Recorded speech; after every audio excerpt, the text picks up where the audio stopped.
Is it true that there are dollar millionaires in North Korea? Well, the whole world stands against us. What does North Korean internet look Orwell like? on steroids. I don't want to live here anymore. He's not doing this for you. Great leader, thank you for the food. He thinks it's the same for the whole world. They use cash? They were told to cry, and they did. To see North Korea. Andrei Nikolaevich, you are one of the biggest experts on North Korea. Not only in Russian-speaking community, but you're one of the biggest experts in the world. North Korea has become relevant again. It has. It's relevant to Russians especially. It's true. They're one of our few friends, so to speak. No, they're not our friends. They are our situational ally. Even more so. So we've come to you to talk about North Korea.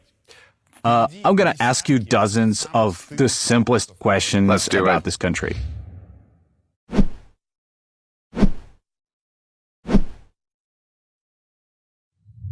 Let me clarify. We're shooting this interview in Seoul. We cannot go to North Korea for now. Absolutely. Private individuals are not allowed. Here, we would like to talk to you as a person who has immense knowledge on this country, gained not by simply visiting it, but rather as a result of careful studies for many years. How long have you been in love with North Korea? Well, basically, since I first visited in 1984, I would say. I got lucky. I was among the Korean historians from the Soviet Union who were allowed to come for an internship in Pyongyang, almost all of them. And it was... It was 1984, yes. Almost 40 years ago. Almost 40 years. How many times have you been to North Korea since then? About 10 times overall, I guess. They keep blacklisting and then whitelisting me. And I paid my last visit to North Korea in 2018 after my 2016 step. Have you counted how many days or months you spent there in total? My first trip was long, but later I would come for a couple of days or weeks. So overall, I believe I've spent there a bit more than a year. About a year or so, I guess I would say.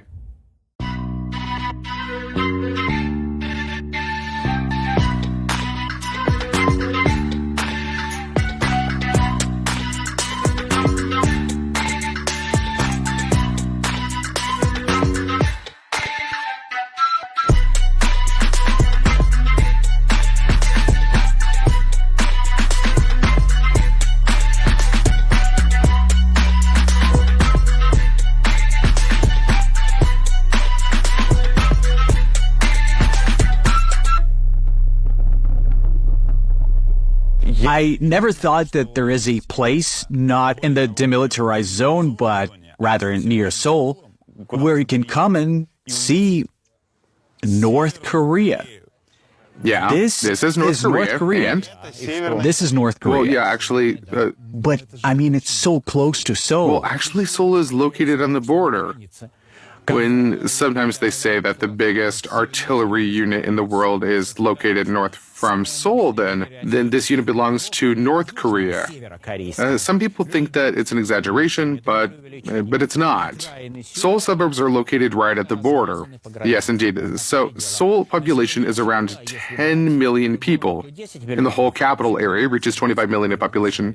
Well, this is dangerous, isn't it? This is extremely dangerous. This is why in 1953, when the treaty agreement had been signed, the commanders tried to dissuade President Syngman Rhee from coming back to Seoul because... they wanted Busan to be the capital. Yes, to keep the capital in Busan, which was the capital during the war. But since the Syngman Rhee knew that Seoul had been a capital for about 6 centuries, and since he was quite popular among the people, the fact that he controlled Seoul and was stationed there was a matter of his reputation. And that's how Seoul became the capital again. So there you have it. In the current situation, here is pretty tense from the military standpoint, and they don't even need any nuclear weapons. So there, North Korea has over 300 units of heavy artillery that covers the entire capital city of Seoul. Well, since this is the case, there should be a major anti-air defense around here. There's plenty of it. You just can't see it. There was a military facility right over there. It's hard to see, but it's all there. I think when you just are driving, I think on a highway you might see some nice gates, but these units are not gates. These are instant anti-tank fortification to deployment systems. And they can blow concrete blocks, they crumble and block the highway, and it's actually all over the place, and you wouldn't notice them if you don't know about them. And there's more. However, in case it comes to something really serious, even without using nuclear weapons, Seoul would definitely suffer a lot. Oh, wow. I mean, this sounds crazy. To be honest, like 2 years ago, I wouldn't even be interested in this. I would consider this too hypothetical, you know? Like, it's there to accumulate and increase military spendings and for the politics to keep themselves busy, pretty much. But now, after what happened, I mean, after Russia invaded Ukraine, everything's changed. It's a new way of thinking for me now. Allow me to add something. There is also in Taiwan. Nothing's happened there yet. There is Karabakh. There's the Middle East. There are a lot of interesting places, really. It seems like we live in a world where military conflicts are becoming more acceptable right now. And we'll see what happens next. For now, yes, I can't agree with you because it has become more relevant. Is this a town over there? Yes, of course, that's a town. Are there any people in this town? There are. Well, it's a closed city, and so you must be authorized to enter, but it's all over Korea, actually.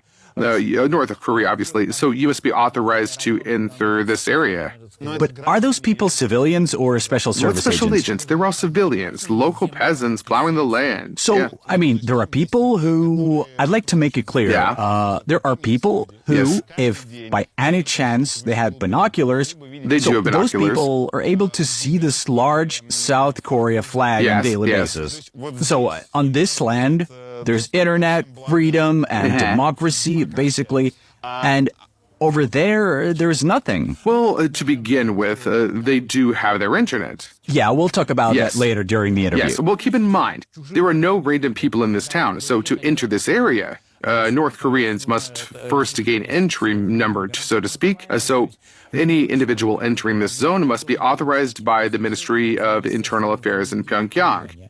It is a so-called red stripe permission. So regular North Korean tourists can't enter this town at all. Although regular people live there, and there is a school with regular teachers, North Korean education is quite good, by the way, but still there are people plowing the land, nothing unusual. Oh. And yet the teacher tells the kids that, she tells them about U.S.-occupied Korean soil visible right outside the school window. Well, they do admit, regrettably, that the life in South Korea is good. They just don't say how good it is. I mean, the gap is obviously huge. And in documents that the North Korean side hands over to foreigners, they acknowledge quite realistically the dimensions of the gap. And of course, they do not advertise it at home, but the fact that South Korea lives a little bit better, this is generally recognized. And so that is why in recent years, they have almost completely stopped publishing any information about South Korea in their press. They don't want to remind people about it. Is it true that Kim Jong Il's original name at his birth was Yury? Well, of course, that's true. He was born in the Soviet Union, recorded in the Soviet Registry Office, and his father's name was Jing Ji-chang. That's why it was written in the papers. Because at that time, Kim Il-sung, this is also not his real name, it's his combat nickname. He was a field commander, and after what remained of his guerrilla detachment in Manchuria, went to the territory of the Soviet Union. He served in the Soviet Army in the 80th Brigade. And in the 80th Brigade, accordingly, he was using Chinese. Well, not a Chinese name. The thing is that any hieroglyph has a Chinese, Japanese, Vietnamese, and Korean reading. And accordingly, since the brigade mainly consisted from Chinese soldiers, there was one battalion of Koreans there. The language in the brigade was Chinese, and therefore he was registered like that. So he was called Yuri Zhichenovich Jin at birth. As far as I know, North Korean propaganda is trying to erase all these details. Well, of course they are. And everything that they teach in North Korean schools, they teach it differently. They don't say a word about the fact that Kim Il-sung, first of all, served in the Red Army. Well, of course not. And secondly, about the fact that he started the war. Of course not. Korean War. And about the fact that he nearly lost it. Well, they say something like, we were attacked, and then we responded with a powerful counterattack, and then the evil Americans almost defeated us, but then we managed to come back. I heard they also rewrited Kim Il-sung and Kim Jong Il's speeches. Yeah, of course. Of course. Old ones. But for example, in 1945, Kim Il-sung's first speech happened on October 14th, and he mainly thanks the Soviet army in it. But in the subsequent version of history, which starts from the 1960s, the official statement is that the Soviet army, so to speak, auxiliary forces, North Korea was liberated by the heroic North Korean armed forces under the command of Kim Il-sung by the Korean People's Revolutionary Army. This army never existed. But officially, in North Korea, it is stated that when Kim Il-sung went to the Soviet Union, by the way, it is admitted, but also it is said that he had a secret base in Korea and another base under Khabarovsk, 2 in total. There was no base in Korea. It's a pure fiction. And his activity is very well traced, and all of the documents of the 88th Brigade have long been declassified and partially published. But that's not the point. And it is said that it was not the Soviet army, but there were bases of the Korean People's Revolutionary Army. It was not the 1st Battalion of the 88th Separate Brigade, but simply the Korean People's Revolutionary Army. And it struck a blow. Moreover, as described in the most daring fantasies, this is all about how Kim Il-sung went to consult with Zhukov. Well, Zhukov was the commander of the Allied army, so of course he went to see him. And they discussed how he was going to beat the Japanese.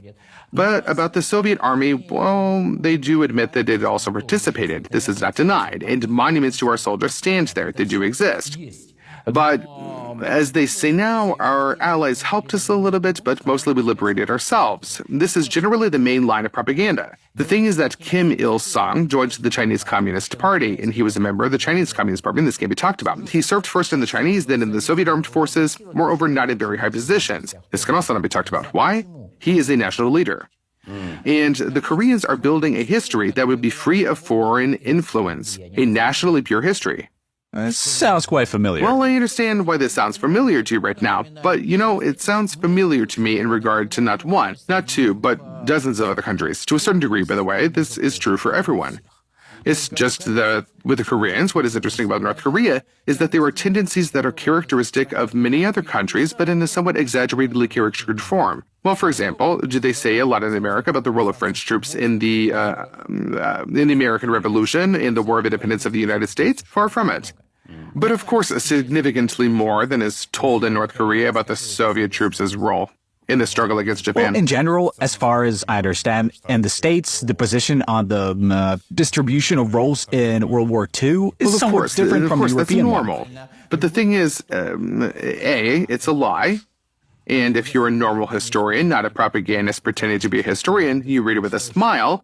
And B, North Korea, like in many other cases, takes it all to its logical conclusion and even a little bit further. Is it true that in North Korea they have very little paved roads? There were practically none. The last time I was there in 2018, we were driving, and the largest border city of Sinuiju is nearby, along a dirt road, of course. There are practically... there are highways, but very few people use them, and they're almost empty. There are big restrictions. Most vehicles just simply cannot use these roads. And these are somewhat, like, you get car sick, basically. And even in a good car, when you drive on a North Korean highway, you get car sick. The roads are bumpy. Is it because it's built that way, or the pavement quality is bad? It's about the quality. Well, any quality costs money, and there's a lack of money. So I remember, I looked, we drove 47 kilometers in 2 hours on a good car. So the primary transport is railways. Are there potholes? Or there were potholes, and after the rain, it gets a little bit wet and slippery, bumpy. You just can't drive fast. We were driving slowly, so we drove about 20 kilometers per hour, yes. All right, just to make it clear, I'm going to be asking a lot of very simple questions about everyday life, and none of them is tinged with mockery or giggling. It's pure curiosity. So, cars. Are there private cars there? Yes, of course. They have always been there, and they have always been there in small numbers, and now there are quite a few of them. Formally, you can register a car as private, and this is quite legal.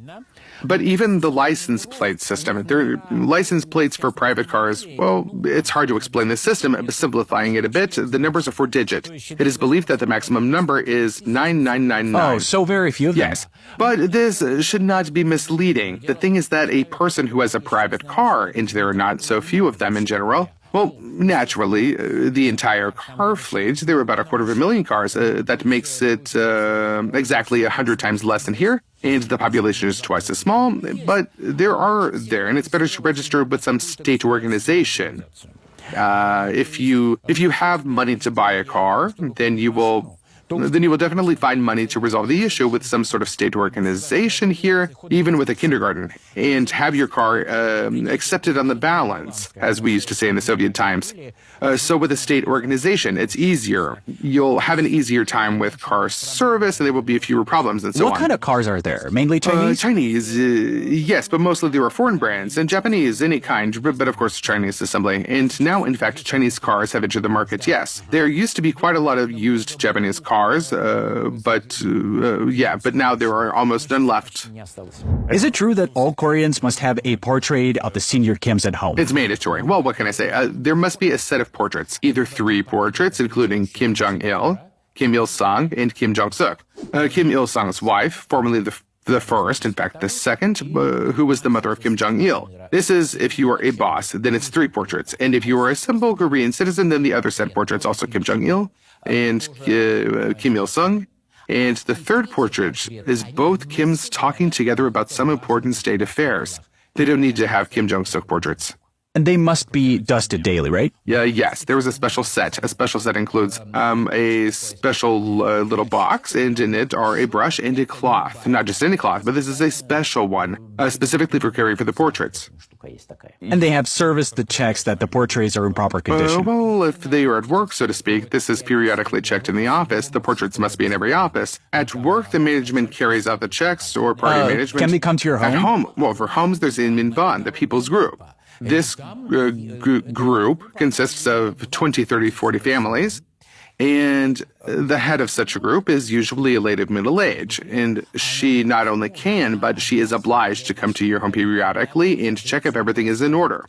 This, by the way, is in a very broad sense. Whether your portraits are in order, or if how are your family relations, checks if there's no domestic violence, or occasionally how the children are brought, and much more. Because she, in general, is responsible for any misbehavior in this territory. It is her right to come into your home. And you cannot say, I do not want to talk to you, building manager lady. This is not a building manager. Her powers are much greater. She comes and looks and checks. She's like Nona Mordyukova's character from the Diamond Arm movie. Yes, but with much greater power. So Nona Mordyukova from the Diamond Arm could not come home and ask you, tell me, please, so what was your salary last year, and where did you get the money for this cupboard right here? But the head of the People's Group, this person but she is obliged to ask this. Yes. Well, not until lately, but somewhere until the 1990s, she was obliged to do so. In North Korea, there is such a wonderful tradition as a residence check. There are random checks, although rumors circulate that people are often warned, but somewhere around midnight, I guess, this happens and random inspections are conducted, and all 20, 30, 40 families are checked. A patrol comes there and checks who is sleeping there. They also check if the radio receiver is sealed, if they have a radio, if the television is sealed in certain areas where Chinese or South Korean broadcasting can be heard, and all other things. Were you there last time in 2018? Yes, in 2018 in spring. Oh, what do you feel when you're close by? Do you feel attraction? Of course I do, but now the situation there is, they're still lifting traveling restrictions, so I think I won't be going there for several more years. Is this because of COVID? Well, yes. In fact, their country is still closed for tourists. And moreover, so to speak, sometimes the North Koreans get offended by me. They don't let me in. Sometimes, on the contrary, they invite me, and it happens both ways. Why are you allowed to enter at all, considering that you tell about the country in great detail, even though with much love? Well, but we're going to talk about that later. They notice that I don't tell it in a way that describes them as villains who need to be destroyed somehow. I understand that this is an unpleasant regime. I myself would not want to live there at all. I understand those who do not want to live there. Well, it so happened it turned out to be that way historically, and I assure you, I say this calmly. Well, I feel a little sorry for them all, from the political prisoners to Kim Jong Un. They are all, to some extent, prisoners of the decisions that, moreover, when they were made, looked correct. So here is the tragedy of North Korea, that those decisions that led to the current situation here, at the moment when those decisions were made, they sounded quite logical. And if, well, theoretically speaking, I had lived there and found myself among those who had made these decisions, then I might have acted the same way. And as a result, the situation got messed up hopelessly. But returning to your question in general, in general among those who, so to speak, follow me, they see this. Although, of course, many things that I say often make them angry because I am not going to, so to speak, play along with their ideas. And sometimes I say things that they don't want to hear about themselves at all. Are you never afraid that when you're there that you might... Well, not really. That you might be taken hostage, basically. Well, not really, but sometimes probably this thought crosses my mind, but not very often. So, yes. So I say, when they don't like me, they just don't give me a visa. And when they like me, they give me a visa. Let's make it clear right off the bat. All the information you're talking about was relevant in 2018. Yes, of course, even in 2020. How do you keep track of whether it is still relevant? Well, this is problematic. The thing is that in the last couple of years, it has been very bad with the stream information because very much is passed through China, through North Koreans who work in China and live in China. And this is not the only source of information. But in principle, the times when it was possible to communicate so calmly with people in China have passed. In North Korea itself, it's not possible to discuss these topics, or rather you shouldn't. But to be honest, sometimes it's not possible. Sometimes it's possible. But you must be very careful.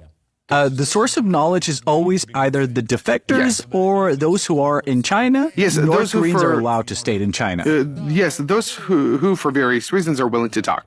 Look, as we were driving, there's a highway leading from Seoul to this place, and there's barbed wire everywhere. Yes, here it is, the border river. No, I mean from South Korean side. Yes, of course. I'm on both sides. Why is that? In case someone wants to... Well, so that the saboteurs do not sneak around. And one of the problems of North Korea is that they are very bad at technical intelligence.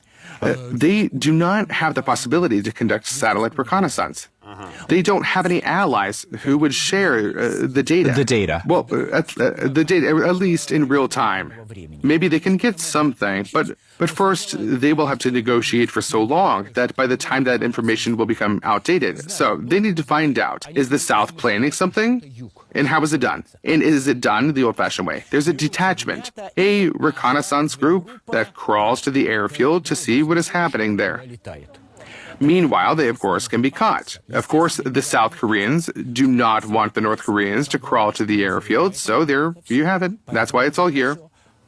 Moreover, there was recently a scandal during the times of COVID. Some guys from one of these collected farms did not like his life over there, and it's clear. He got tired of looking at the beautiful lights, which, as you said, are quite visible over here, and so he swam across the river. Moreover, both of these border guards and those border guards missed it. But this is just the beginning of the story. He came here. He didn't like it here. Moreover, he got into some sort of criminal story purely out of stupidity and inexperience. But I mean, here in South Korea. And then he said that it would be better to go back. And he swam back across the river in the sight of the border guards. Really? Like, yes. Brass trope? There Seriously? and back again. Moreover, the border guards did not notice yet again, and he went to his friends. He hid at his friends' home for some time, and then came to surrender to the authorities.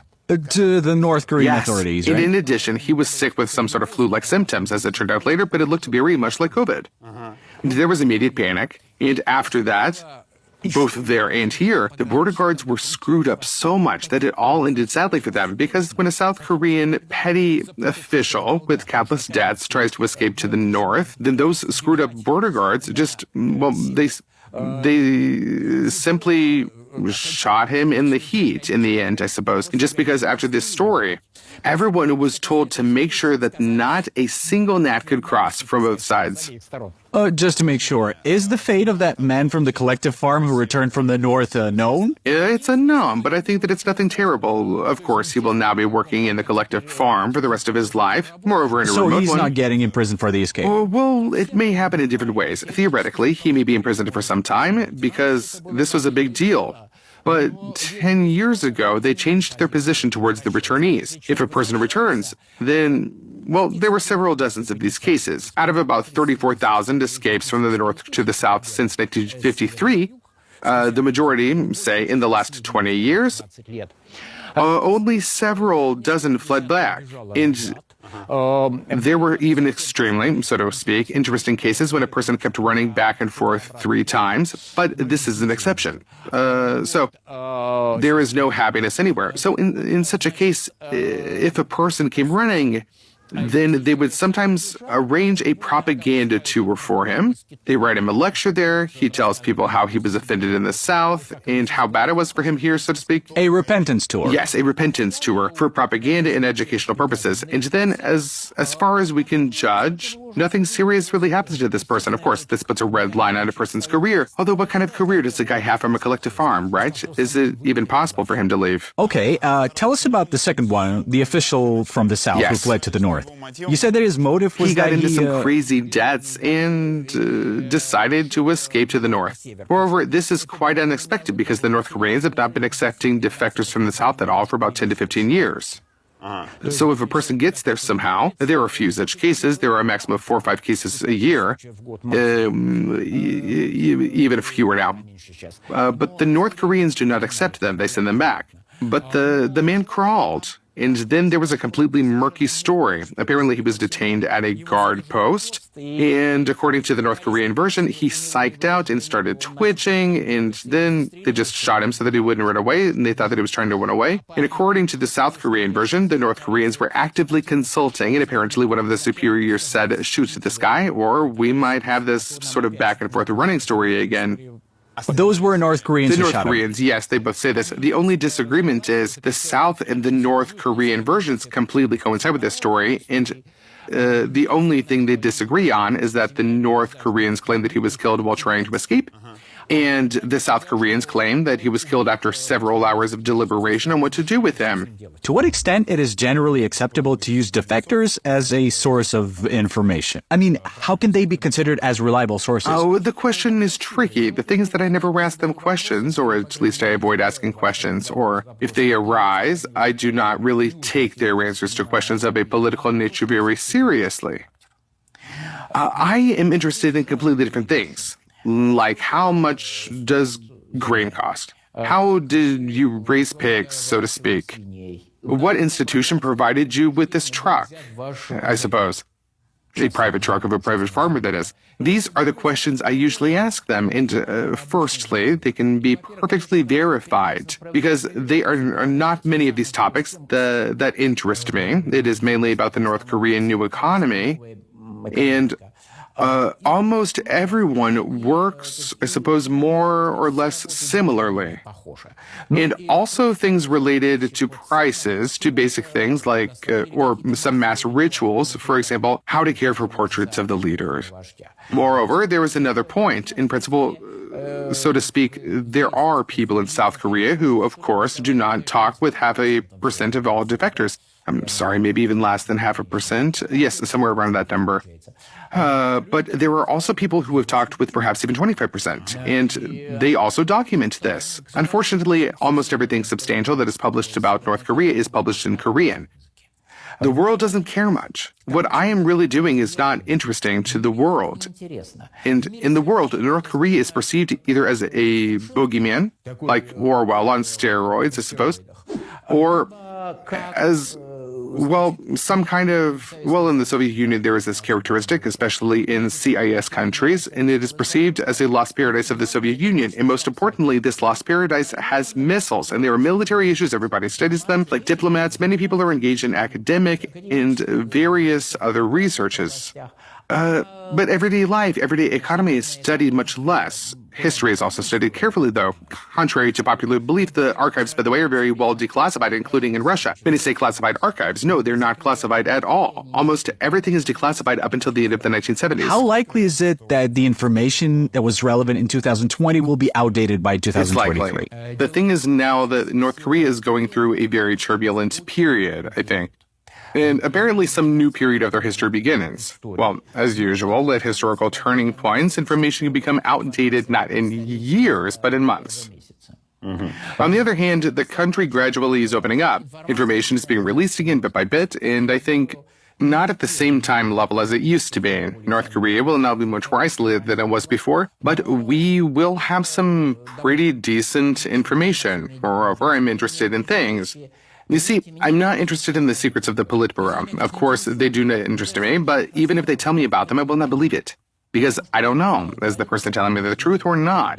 And even if it is the truth, why is he telling me this truth? Maybe he's leaking it on purpose for some reason. No, we want to hear about everyday life first of all. Well, when it comes to everyday life, if you'll pardon me, there are plenty of ladies who will tell you just how they buy pork at the market. There's plenty of them there. Okay. Okay, then we'll just give a disclaimer that the information you give us, well, you're confident that the information is valid up until what year? Until about 2020. You should understand that when we talk, for example, about a whole range of procedures that were established back in the 1950s and 60s, the probability that they have changed them is small. In Squid Game, there was a girl who... North Korean, yes. Yes, she fled North Korea. Yes. And there, if I remember it right, she discussed with the protagonist that she had escaped on her own and wants to return back to... Well, yeah, she wants to get the money and return back to pull out her family. Yeah, it's a common practice. Escape from the North. Is our little secret that everyone knows about. Well, it's purely commercial operation here. There is practically no ideological component to this. So, well, maybe South Korean special services are pulling out some particularly useful people, although I even doubt that, because I don't really think that they would even pull anyone out really useful, even if they wanted to. So in general, it's a pretty purely financial operation. And if we're talking about the pre-COVID situation, it looked like this. There were professional brokers, as they were called, and they organized the extraction of a person for money. Brokers, you mean from South Korea? No, they're stationed in China. Part of them is North Koreans living in China legally or illegally. Another part of them is North Koreans who fled to the South, received South Korean citizenship, and are now also based in China. Some of them are South Koreans, some of them are Chinese. Okay, for money, they're stationed outside North Korea, right? They're stationed in China. And so for money, they're willing to smuggle people. Yes, absolutely correct. Normally it goes like this. Crossing the border, usually the broker does not deal with this, but for a large amount of money he can. I see. Okay, how much does it cost to get a person out of there? The prices originate in the 2010s. So now in the post-COVID world, it's a little bit perplexed, but there will be some new structure called. We don't know what it'll be yet. So the prices, if we're talking about China, crossing the border is expensive, very expensive nowadays. It used to be free, now it's expensive. So in case of China, it's between 3,000 and 5,000, the cheapest way. Dollars? Yes, of course. 10 to 15. China, you mean smuggle through China? Well, if the person is physically present in China. Oh, to get him to South Korea. To smuggle him from China to South Korea without documents. Okay, so like in China, he can break through on his own, more or less, because there are ways there to... Well, he could before. So now, the North Koreans, for the last 10 years, they have the border closed. The thing is that the border line between China and North Korea was almost unguarded. Yeah, you said several times in interviews that you went there and were amazed that there was 70 kilometers of guard posts. Yes, even more than 100, I would say. So the border was unguarded, and now it is guarded, and it is no longer possible to cross it without paying a very large amount, which is now measured in many thousands of dollars. But this now is different. This is not a broker. Brokers very rarely deal with this. There are specialists, and there are a few of them, and their prices are completely different. But when a person ended up in China, it was from 3,000 to 5,000. Or rather, from 3 to 4, probably. 5,000 is already a little bit too much for the end of the 2010s. So the route was North Korea, then China, then South Korea. Pardon me, you can't take a direct route. Oh, so there is no direct route, right? For $15,000, there can be one. Every win for your money. That's what a broker would tell you. $15,000? Yes. So is it by boat or through the woods? $15,000. But there is no land border. Forest is not an option either, only through the Siberian taiga. If you're lucky enough to cover the FSB, that is. So you pay $15,000, you get a fake passport. A well-made fake passport with your name inside of it. You mean South Korean passport? Any kind of passport. South Korean is easier, but it can be Dominican. You get a fake passport. And with this fake passport, you simply fly out of any Chinese city that has direct air communication with South Korea. You arrive in South Korea, go to the border control and say, here is my passport right here, but it is fake. I am a citizen of North Korea.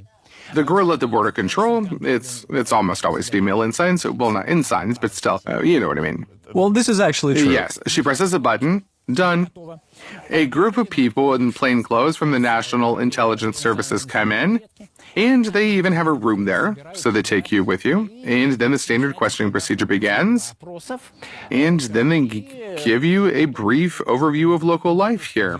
So they briefly explain how to use the subway and pay with a card, and then, well, that's it. You get South Korean citizenship. Is the rumor that there's hunger in North Korea outdated? Malnutrition, rather, not hunger. Malnutrition in certain areas. Okay, what's the difference between malnutrition and hunger? Hunger is what people die from, what statistically noticeably increases the level of mortality. And malnutrition means that a person does not receive the medically necessary number of calories and nutrients. But there was famine in mid-90s, right? There was a famine from 1995 to 1996 to 1999 to 2000. About 500,000 dead. About 500,000 dead, yes. In short, this happened because there was no more help from the Soviet Union. Yes, yes. And in addition, they had their own failures in agriculture. Yes. Well, their own foolishly organized agriculture, starting from the collective farm system, moreover, minus personal plots. Personal plots were forbidden then. They later arose spontaneously, but then they were forbidden. Plus the construction of terraced fields, which were washed away by the rain, plus a very big role of mineral fertilizers, an immense quantity of various nitrates went into the soil. And when the factories for the production of mineral fertilizers stopped because they depended on electricity, depended on the supply of components from the Soviet Union and China, well, the cessation of Soviet and Chinese aid plus, yes, it's exactly this. What does the average North Korean normally eat now? Well, outside of Pyongyang, one eats boiled corn, in addition to spicy pickled, spicy fermented, that is not pickled, of course, rather fermented kimchi cabbage. How often do they eat meat? The consumption has increased, so the average is like 10 kilograms a year, which means approximately 1 kilogram a month. But before it was 4, 5, 6 kilograms. Now it is already somewhere around 10, even a little more than 10. But again, this is data coming from before 2020. Are we talking about the provinces or the Pyongyang? Well, this is on average across the country. In Pyongyang, of course, it can be more, maybe even 2 or 3 times more. Is it less than a kilogram a month? Yes, but this is more than ever before. But mainly, so to speak, a people's person, and not a rich person, but the majority of the population here, they would eat, I would say, boiled corn, sometimes from time to time, but not daily. They eat rice. Rice is good food. This is such a moderately festive food. But they can eat some sort of fish. Sometimes they eat an egg or two, chicken, meat, but this is rare, not daily. Definitely not every day. Animal protein is not daily food. Let's say I'm a resident of Pyongyang. Yes. So it turned out like that, and I'm 37 years old. I live in Pyongyang. Well, you're unlucky, but never mind. Yeah, God forbid. It could be worse. So, I don't want to live here anymore. Well, it happens, yes. Well, it's clear. What can I do? So this depends very much on what kind of resident of Pyongyang you are. If you have the opportunity, you can either get a passport and then take away to China. In theory, this is possible. Like, for what? A tourist trip or? Tourist trips, not really, but visiting relatives is possible. Oh, okay. Moreover, relatives could be fabricated until recently. For example, someone you know can make a fake invitation for you from a suddenly discovered Chinese aunt, and you could stay there for a while. So you go to China and do not become a returnee. And there you pay a broker, and he delivers you. And if you pay from $3,000 to $5,000, then he takes you across all of China. By trains, sometimes they rent a bus to make sure that you don't get caught by the Chinese police. They can arrest you and send you back to North Korea. So they take you across China. Then you illegally cross the border with Laos through swamps and jungles teeming with crocodiles and other unpleasant animals. And then what you can do is you float down the Mekong, and then you reach Thailand and come to the South Korean embassy there. And receive temporary exit documents and send you to South Korea. And if you have money, you get a fake passport and fly there directly from China. The first option is cheaper by like 5 times. Okay, all right. And South Koreans are ready to accept you. Well, how could they not accept you if, according to the South Korean constitution, any You mean the citizens of the Republic of Korea live out there? Because according to the South Korean constitution, the DPRK does not exist. When I asked you about the girl from Squid Game, I've been watching it with minimal knowledge about North Korea.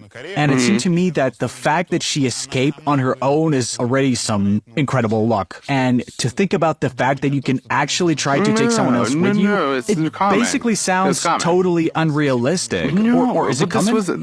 This was a big problem here. The South Korean government, which deep down is not very happy about the presence of North Koreans with the arrival of North Koreans here, at one time they found that upon arrival, a South Korean North Korean refugee received a large subsidy for settling in.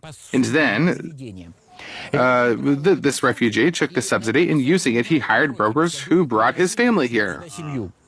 And one of the reasons why, firstly, the government reduced the subsidy, and secondly, they decided to pay it not at once, but in several parts. Well, one reason is that the North Koreans were often deceived. South Korea is a country with very low crime level, but this does not apply to scammers, because there are all kinds of scams that are quite common here. And North Koreans very often fell for this.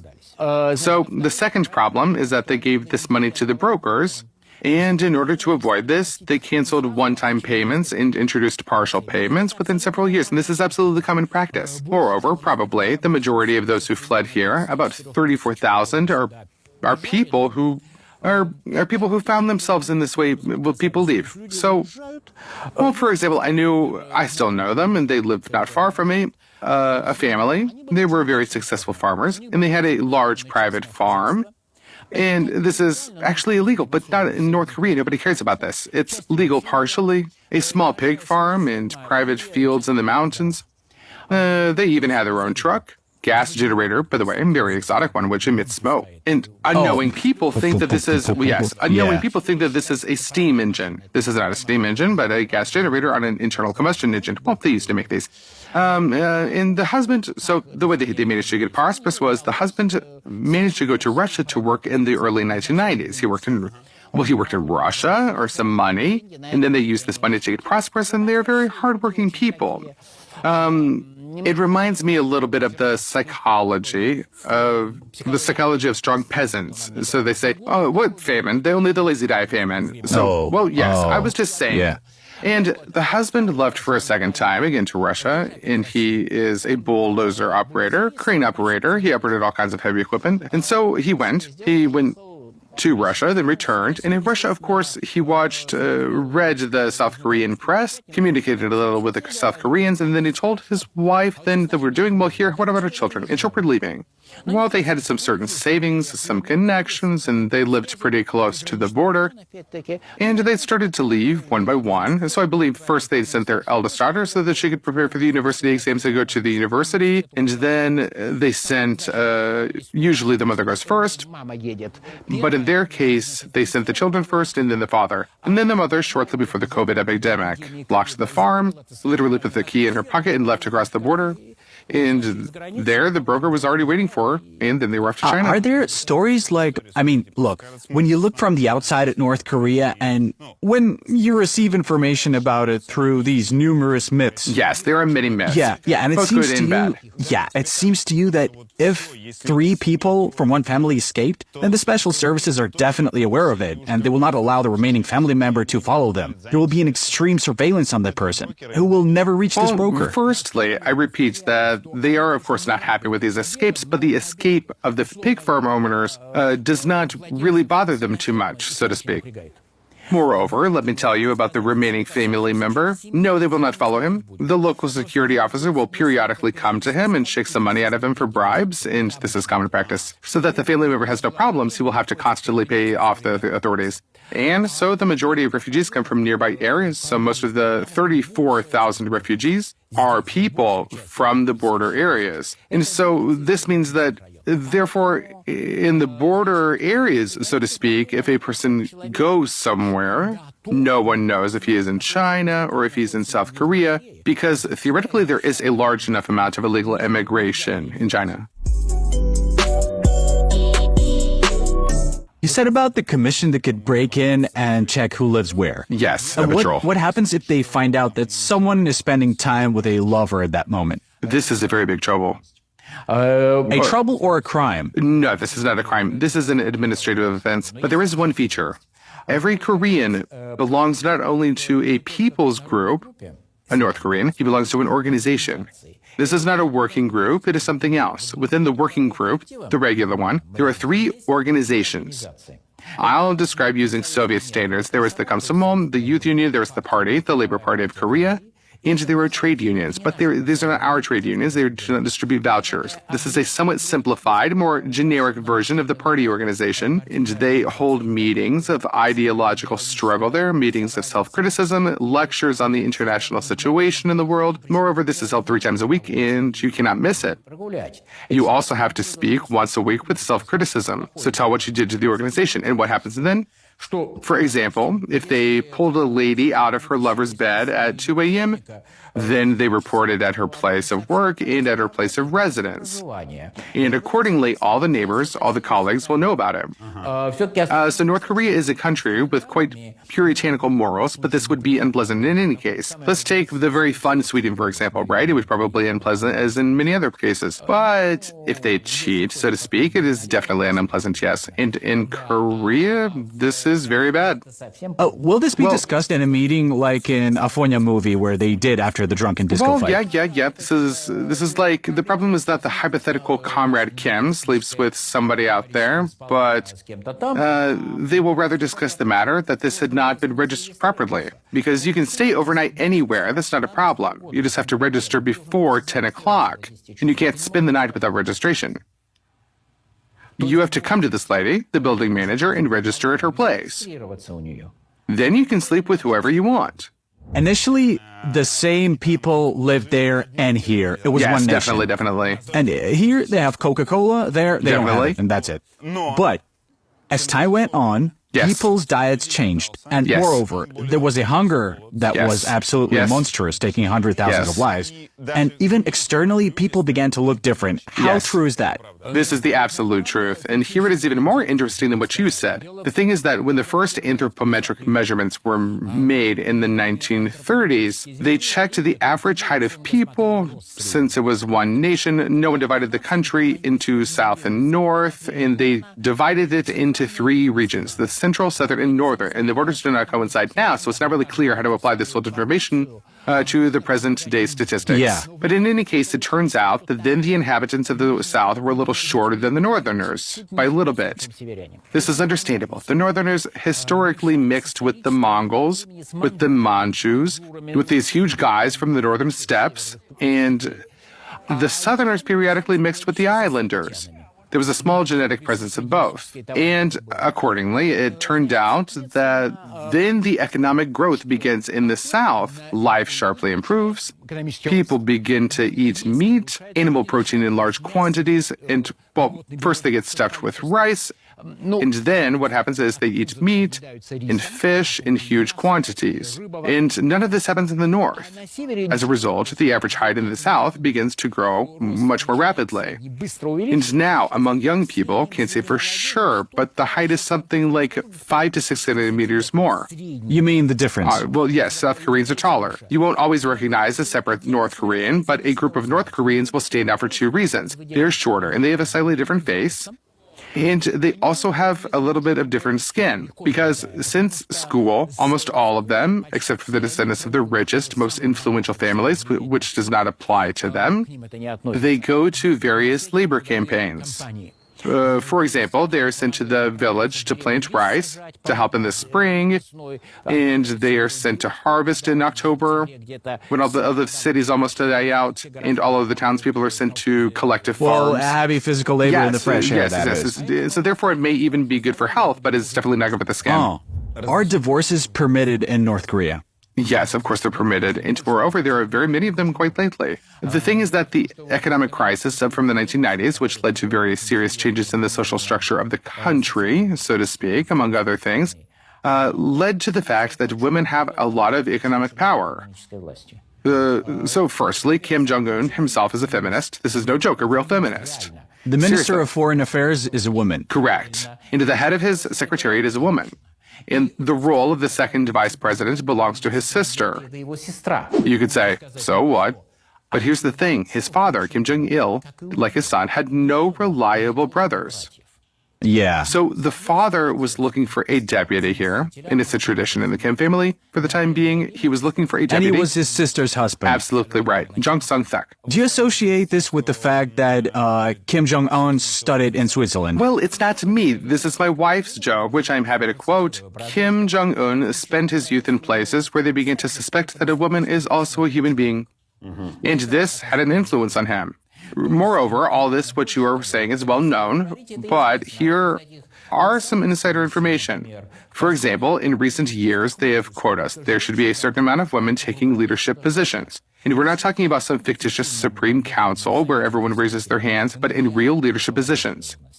There was the regional committee among the instructors is 15% are women, like it or not, and the secretary may get punished if not compliant.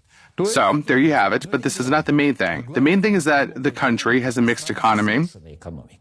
The times of such super state socialism ended 30 years ago. So in a country with a mixed economy, women now absolutely dominate in the private economy. Is this due to the fact that women simply, there's a law against parasitism and everyone must work? A woman can register as a housewife and therefore, in fact, can do business. Yes, a woman does not have to work, but a man must work. There is an option.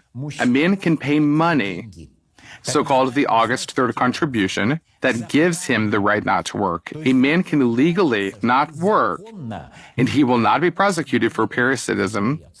But for this, one has to pay money. This is not a bribe. One officially pays his enterprise a substantial amount of money, and sometimes many times exceeding his actual salary, in order not to go to work. And in fact, this means that he simply works in a much more profitable job at the private sector. This is not necessarily a business. One may get a good job on a private fishing boat. They pay fishermen good money there. Is it true that there are dollar millionaires in North Korea? Yes, of course, for quite some time, really. Well, this is funny, and I really love it. So, when I came to Pyongyang in 2018, I was just amazed, really, at how much it changed during those few years of Kim Jong Un's rule. You said a phrase that strongly reminded me of Moscow and Moscow propaganda. You said how pretty Pyongyang has become. I agree. I agree with Moscow and Moscow propaganda. I don't know how long I have fallen in the eyes of our respected listeners here, but I agree that Sobyanin's Moscow has become prettier. So, in any case, Pyongyang has also improved. Moreover, since I spent not a bad year of my youth there, I can say, well, I was in places where I used to be before, where I studied, and so I took a look. Well, everything was demolished. There was such not quite shabby, well, pitiful, to be honest, old houses of from the 1950s into the 1960s. All this was demolished. Now there are very decent houses there. But where did they come from? They came from, well, they're there because of the private capital. This is private development. It was built by a private investor. And that's it. How much does an apartment in Pyongyang cost? Well, it depends on which one. It really depends. So, first of all, let me say right away, I will give you the prices that were there before 2020. This has definitely changed. Until about 2019, 2020, the pricing was approximately as follows. The cheapest one on the market at the time was about $25,000 to $30,000. And an apartment in a poor one-story building on the outskirts. So now probably almost all of the houses in Pyongyang have sewage and water supply, and in other cities not really, but in Pyongyang it's there. Although it's not sure, maybe in some places there are still none. A cheap apartment in a high-rise building, approximately 30 to 40.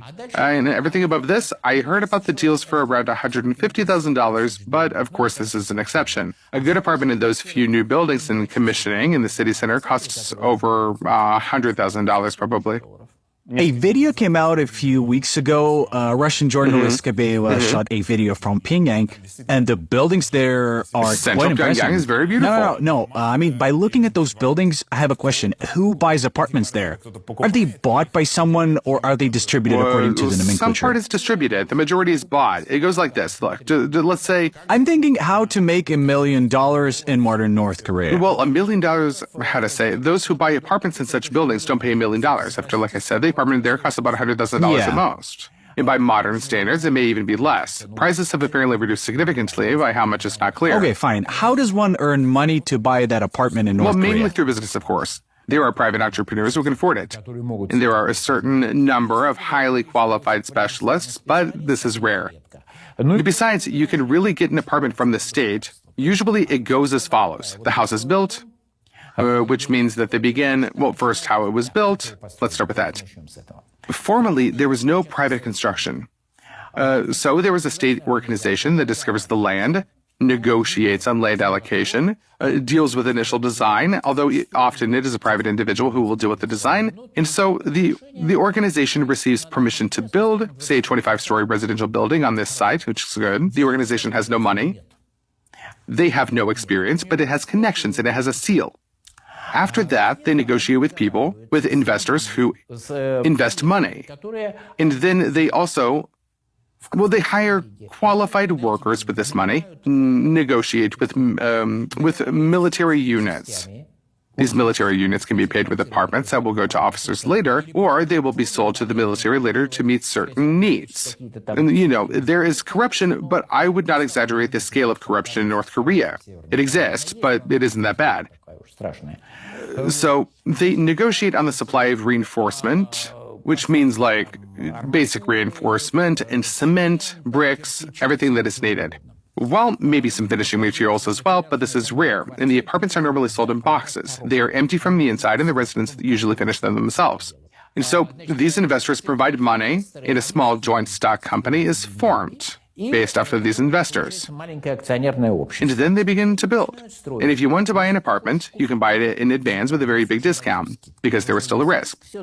But usually it's okay. And whatever is left, what has not yet been sold during construction, they sell on the market. But not everything. So why? The organization that does this all takes some of the apartments for itself. Then the city executive committee, the people's committee, is also due to receive a certain number of them. And there are queuers, and they will also receive some apartments. So a certain percentage of apartments goes to the city, a certain percentage goes to the organization. And in some cases, it happens that the authorities can also interfere. For example, let's say we need 4,000 apartments for physicists and also mathematicians and other outstanding scientists and engineers related to the missile program. Yeah, that's fine.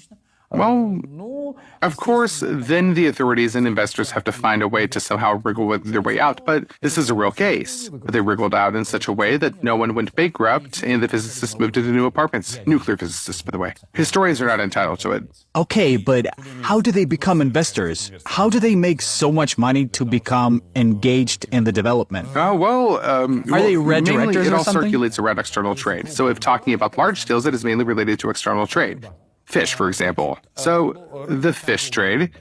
So these old, large, state-owned fishing companies, almost all of them turned out to be unviable. Large vessels, huge fishing bases, which they had, turned out to be economically unprofitable. But the small and partly medium fleet is quite viable. And it's de facto privatized, which is implied by this. So formally, this trawler or small fishing boat still belongs to the state. But in practice, it doesn't really belong to the state. A person bought it with their own money, then simply negotiated with a state organization that has the right to register fishing boats, any boats actually. But in the case of fishing boats, then the boat is registered in the name and the organization accepted by them on the balance sheet. And so the person goes fishing and pays a certain fixed amount to the state organization that agreed to put the ship on the balance sheet, and returning to where does the money come from question. So the first is, of course, the fish trade. The second is it's minerals trade. And interestingly, there are also private coal mines. So they're small, but they exist. Minerals, fish, Some small enterprises working for export light industry goods. This is how they make money. Where do they keep the money? Do they have banks there? There are banks, and in general, sometimes they use them, but not very often. They use cash? Well, yes, they use cash. So practically their entire, mixed economy, its private sector works almost exclusively with cash. But do they have credit cards or SWIFT Yes, systems? they do. And as far as I understand, there was no SWIFT system, but they do have credit cards. So they issue their own credit cards, and you can use them quite normally. I didn't use them myself, but people were using them normally in my presence. Is it possible for North Korean businessmen to spend money outside the country? Well, how can this not be possible? Of course. If they can travel abroad, and most of them have such an opportunity, then having gone abroad, they can spend the money there, which is what they do. Of course, this is a matter of everyday life, and they travel to Xinjiang very actively to buy goods. It's less common nowadays, but I do remember that 15 years ago, you could go to Xinjiang, and I met people around. You could even get acquainted with them, and they talked quite frankly about it. And how do they exchange money? Or are they using dollars? So inside the country, they use dollars.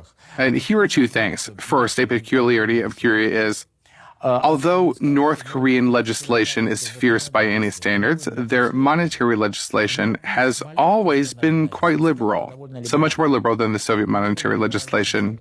Turn a blind eye. Yes, and they were not pursuing it. It wasn't a big deal for them. It was illegal formally. It was forbidden. But firstly, they turned a blind eye. And secondly, the punishments were not very strict. This was due to the following.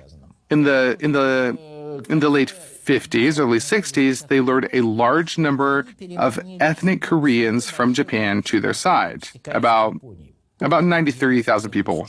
And they were told that there was a socialist paradise there. So they arrived, found out that there was no paradise, and they could not leave.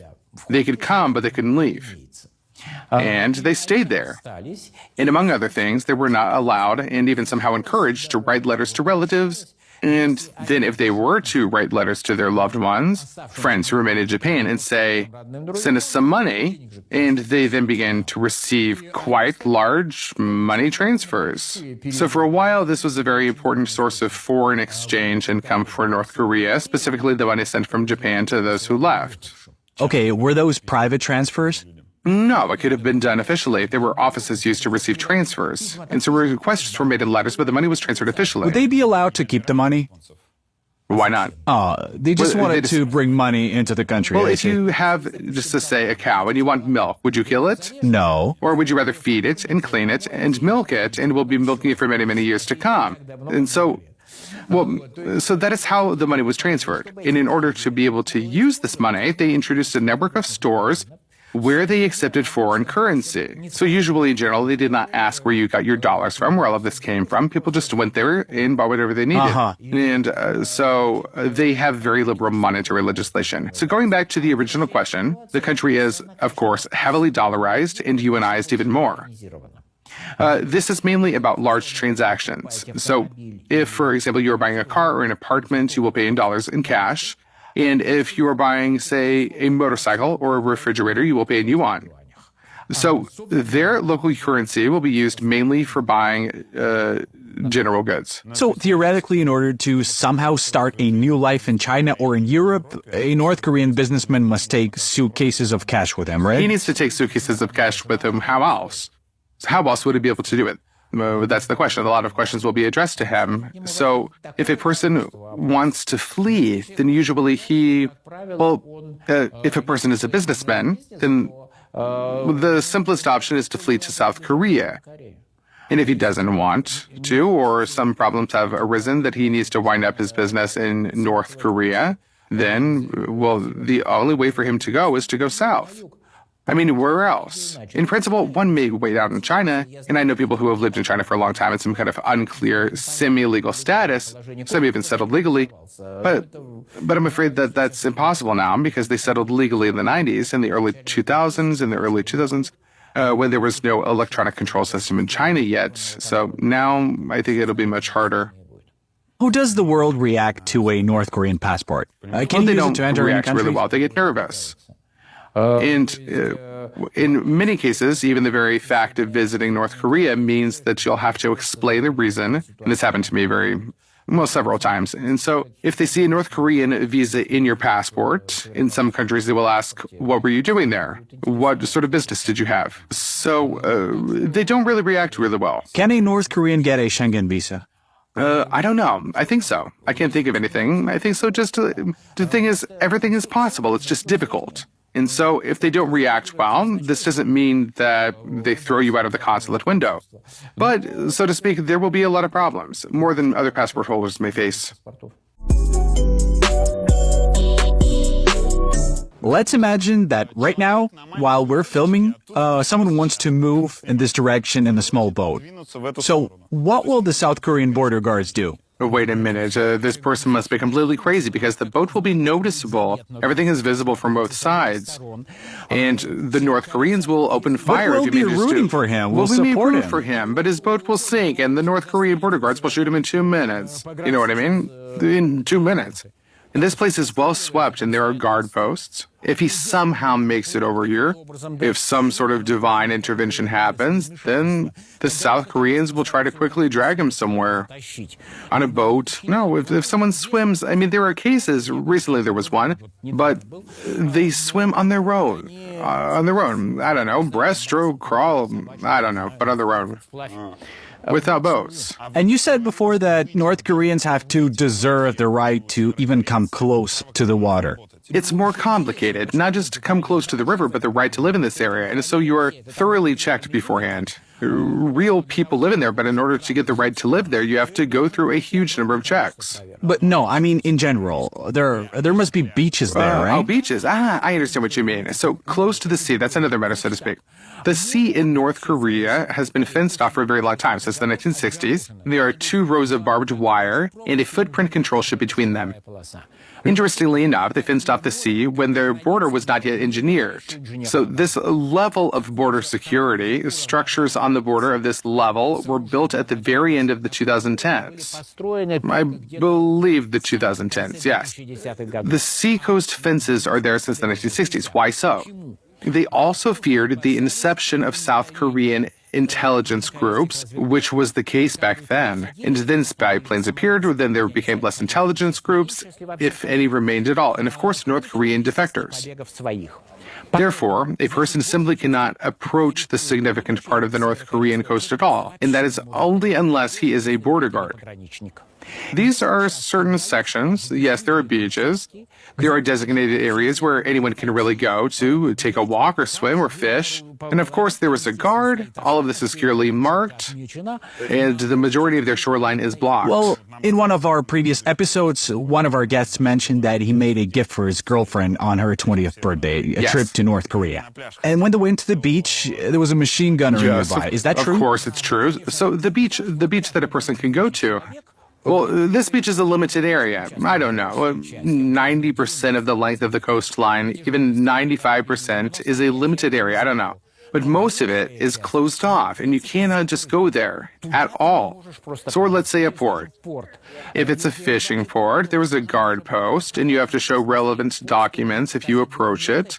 You can't just come and walk around the port territory because there are ships there, and you can try sailing abroad on one of the ships. Well, it's kind of sad. Well, it's sad. Can't even have some fun. Well, they have fun in other ways. In that video Skabeva shot about North Korea recently, she says that there was no military official walking by her. She said, I walk without any surveillance. Well, she made that up. Maybe that's her job, to make things up a little bit or so. Or maybe they decided to create a situation, so to speak. And moreover, I believe that they checked her anyway and considered her to be a reliable person, probably. Because there was actually a guy appearing in some shots. Well, no, of course. Any foreigner will be followed. Moreover, there are always 2 guides assigned to you. So one guide from the travel company, the other from the state security. And moreover, it's funny, since they assume that a foreigner cannot read Korean, if a tourist can read Korean, then they can try to read any official documents that they can find lying around, and it will say, this guide is provided by the travel company, and this is a guide from the state security. Normally state security guides are quite athletic and don't really talk so much. And the guides from, they don't recruit women in the state security, by the way. Why? Well, it's a tradition. Maybe due to the rise in feminism, but let's say they haven't been recruiting women for a very long time. What about honey traps or honey Well, she doesn't have espionage? to be an officer for that. First of all, those stories are, although no, in fact, such a story actually occurred recently, so it happens. But in any case, she doesn't need to be an officer to do that. You can outsource external personnel for this, as, by the way, they normally do.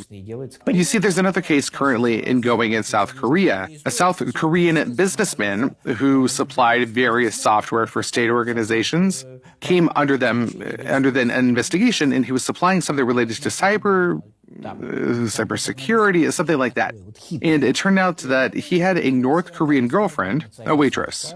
They met when she worked in Myanmar. And then there were a lot of Korean restaurants there. One of the ways to make money is North Korean restaurants. And then while she was in Myanmar, In Myanmar, you mean in the country? Yes, in the country. There was the North Korean restaurant. Then when all of these unfortunate sanctions were imposed, the restaurant was closed and they moved somewhere else. And as a result, not immediately, they ended up in Dundalk. And so he constantly traveled there, communicated with her restaurant and so on. Like some sort of like a sugar daddy, a man in his 50s. And now they're trying to figure out what was the case. Why that happened. Maybe he passed out some secrets there, or maybe not. I don't know. But what was the problem? It was just an affair. Well, a person who has access to South Korean state secrets is having an affair with a North Korean waitress and going to a restaurant where there's definitely a representative of the North Korean Special Services who naturally would be tracking all of this. Moreover, even the very fact that the girl worked for 7 years at a restaurant proves that a special decision had to have been made. The North Korean Special Services needed this man. I'm sorry, one more time. It all happened outside All of this South happened Korea. outside of South Korea, in countries of Southeast and East Asia. Well, okay. Then it makes sense. So there was this thing I asked you about North Korean on a boat and what would the border guards do if they saw him. Personally, every story that you tell about a runaway North Korean and an attempt to imagine a hypothetical situation about the boat would make me want to support the person, to root for them and be happy for them. Is it the same for South Koreans? Yes, rather the same, I'd say. Yes. So I'd say at the same time, the relationships are complex. That is, a specific person arouses sympathy. In general, the desire to accept North Koreans is not very great, but it is perceived, well, as it should be. But in the the South Korean authorities strive to ensure that this flow is not very large at all. And so, but now, after North Korea is closed off, and most importantly, China is closed too, through which very many people fled, the problem has become much less acute. So now the flow is simply decreasing because the current leadership of the North perceives the problem of defectors as serious, very serious. Under Kim Jong Il, it was generally ignored, but Kim Jong Un, in general, having lived and studied abroad for a very long time, in Switzerland. He grew up, yes, in Switzerland. He knows all of this, and he understands how useful it is for the people not to know, or how harmful it is to know too much, and he tries to block these flows of people. And accordingly, the problem is not as acute as it used to be. At one time, the South Korean government, of course, did a lot of the background to make it a little bit harder for defectors to come. And that's why they would then go through China. But you didn't ask the question that is often asked, but if they were in China, then why can't they go to the South Korean embassy and just ask for help? Well, they can't. Seriously. Of course, they could come, but they wouldn't receive much help unless they are some particularly valuable personnel. But if you are a colonel from Kim Jong Un's guard, you will receive it, of course. But if you're a lady who has a pig farm, then no. But this is about China. Can you get that sort of help in Thailand? Yes, because the official explanation, which is 50% true, is that China does not want to become a transit hub. And if the South Koreans would actively use their representative offices, not just embassies, any representative offices in China, to smuggle refugees from the north, then it will cause dissatisfaction amongst the Chinese citizens. This is 50% true. And the other 50% is about making it more difficult. Like get to other neighboring countries. Get to Mongolia, yes. They also go through Mongolia, but mainly through Thailand, correct? In the last century, there was this controversy when North Korea kidnapped a South Korean director. They wanted to build their own Hollywood Yes, there. there was this case. Where did his life end? In South Korea, not so long ago. No, he died a long time ago. His wife died not so long ago. But in the end, they escaped. And they, as it were, gained trust and had an official trip to Europe approved. And from there, they escaped back to where they were. In principle, kidnapping is a very serious matter. You know, there was a case when the Soviet ambassador, having received instructions from the Gromyko, the Minister of Foreign Affairs, burst into Kim Il-sung's residence at 10 o'clock in the evening and demanded that Kim Il-sung stop this outrage. And this happened after the North Korean Special Services kidnapped a North Korean citizen in the middle of Moscow, who at that time had received political asylum in the USSR. Oh. Yes. Well, there were such cases, and these aberrations happened a few times. Has there been anything like this in recent years? Well, at least there have been nothing major. This was common in the 1950s and 1960s, and besides, there were always some controversies with lumberjacks. There were Korean workers whom they want to take out for one reason or another. Such things happened constantly. They usually did not really attract any attention. And I don't know, perhaps, so to speak, Russian or rather Soviet authorities had this information, but it also did not really evolve into a scandal. We now know that Korea is very beautiful in the fall. Yes, traditional maple blossoming seasoning, or rather a leaf fall. Red maples usually signify the beginning of mountain strip season. Yeah, and to be honest, these leaves make Canadian maples jealous. Yes, these are our maples. That we know how big. to grow maples properly. We're on the territory of the campus of the university where you teach. Yes, Kunmin University, 15,000 students. The campus is small, but all Korean universities have fairly small campuses. Well, except perhaps Seoul. There is quite a large one because it is on the outskirts. The land is expensive. After all, that's the city center. And you're hosting a lecture right now. Yes, we finish here, and then What will this the lecture history be of about? Korean urban life is the subject, and today's specific topic is North Korea. The subject is mainly about South Korea, but today's lecture is about North Korean cities from the Korean War to the death of Kim Il-sung. That is, Pyongyang was being built, what its features are, and I will show a little bit of the visuals there. Well, just not too much, obviously. I just didn't have time to prepare properly. I need to prepare better next time.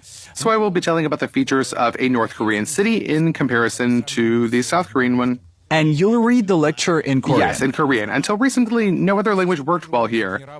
For some reason, people go to South Korea thinking that they can use English language. Well, the younger generation speaks English more or less, but otherwise, a typical student of our university reads in English, of course. Yes, they read pretty well. Any person with a higher education reads in English, and this is the majority of the population amongst the youth.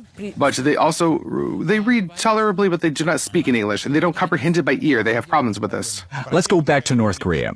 So you've said more than once that they have good education Yeah, there. but for such a poor country, can't stress this enough, taking into account that their per capita GDP, according to their own data, is $1,300, then for such a poor country, it is simply wonderful. 100% literacy, approximately 15% of the population studies at universities, and so on.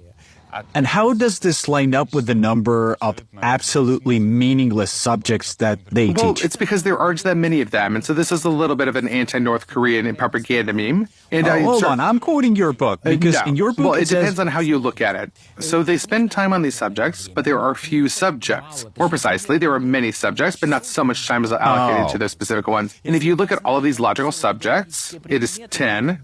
Well, from 10 to 20% of the study time, well, that's a lot. But 80 to 90% of the subjects are mathematics, foreign languages, and others like physics and chemistry. They also study their own history, but the history they study something like, we are the greatest in the world, the best nation in the world, we always defeated everyone, and in general, everyone looks at us with envy. So they kind of study this type of history and literature as well. But natural sciences are taught pretty well. In the DPRK, they teach foreign languages. But not just teach, but it's a very prestigious thing. And they're generally a mandatory part of the school curriculum in university, but it's just... What are these languages? Is it Chinese or English? Well, English, of course, primarily English. And now Chinese is also prestigious, but moreover, private foreign language classes is a good business for them. So if you are a good English or Chinese language tutor, then it's very good. You will earn quite a lot of money. You can be sure of that. What does North Korean internet look like? Oh, well, they have their own internal network. It is called Pyongyang, and for some reason they almost stopped using this name now, but it's very rarely heard. Well, I don't know. In general, they use their own internet. It is, well, it's quite developed, but it is physically not connected in any way with the big internet. This is all internal, purely internal networks. And as far as I understand, I'm not a great specialist in technologies, but they use standard internet protocols, and all of the software products are standard there. But it is actually physically separated from the World Wide Web as we know it. But what's in there? I mean, well, there are forums, there are interest groups, there are websites of organizations, websites, so to speak, of local press websites, and so on. It's all there. Emails? Well, they have it. It's there. But an email from their domain cannot go to Gmail, can't. for example. Uh-huh. No, it does. It's Gmail. It can't go anywhere outside the Speaking domain. about country leaders, can Kim Jong Un watch YouTube? Well, country leaders do that. People with power, so to speak, they do have access to the regular World Wide Web. So, well, people with whom you sometimes have to talk, they know all of this perfectly well. Of course they do. But in principle, any computer with big internet is located at a governmental facility. So just to make it clear for you, again, this information is about 4 or 5 years old. However, it is unlikely to have changed. That is, if you have an email box, what does that mean? This does not mean that you come to work, turn on the computer, and check your email box. You do have a computer, and you check your email box, but this will be an internal one, country-wise email network. It contains emails from your colleagues and so on. But if you have external access, you come to a special room, and then at the entrance to this room, there is a personnel officer sitting. You sign in the journal that you came to check your email at 10:45 a.m. You turn on the computer, and then it connects to the bigger network that is internal. You look through the email box, you download whatever you need, and, well, moreover, they don't let you linger there. They watch to make sure that you are looking through your email box, not surfing any websites. And then you prepare some replies. Now, by the way, this is one of the reasons why it is often quite difficult to exchange emails with them, because they do not have instant access, even if a person just has an international email address, basically. And so if he is permitted to use all of this, then he needs some sort of time to get back to the governmental facility to be able to use the computer connected to the bigger internet that they use, the internal one. You mentioned that there's an application installed on all personal computers, Yes, so you which can will screenshot what you're watching at any moment. So from time to time, so to speak, it is random, as I understand it, as programmers might say. It's a random selection. From time to time, they take screenshots. So this is based on landmarks, only they have reworked it. So they, of course, say that this is their own creation, but come on, they say this about everything that they have there. For example, their mobile phones, which are really either just Chinese with Korean logos glued onto them, or assembled using Chinese components back home, and so on. But the mechanical assembly, so to speak, they keep saying that they made it, but in fact it's landmarks. But among the various additional features that they have first added there, 2 functions are very important here. First, this program does not allow you to open up text files and audio files that contain, on the contrary, does not have any electronic signature of competent organizations here. So, meaning you can't go to your classmate and say, give me your complete math assignments that you have, because it will not open up for you if your computer is running on this system, Red Star, Bulgin-Bill. So this is the first feature. And secondly, they periodically take screenshots and then keep them, and you cannot delete them.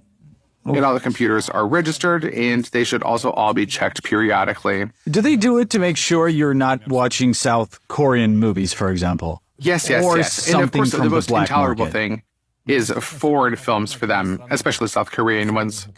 What is worse, watching South Korean movies or watching porn? Porn is worse. You'll be in big trouble for watching porn. So you will get in trouble for watching South Korean movies as well. Not that like harsh, what? but still. Imprisonment or No, usually administrative not. penalty? So these talks about the fact that someone was shot 5 times with dog throwers for watching a James Bond film are of course nonsensical. But I guess if you were to have gotten caught on this, then of course it will be reported to your employer. You will have some big problems, and you...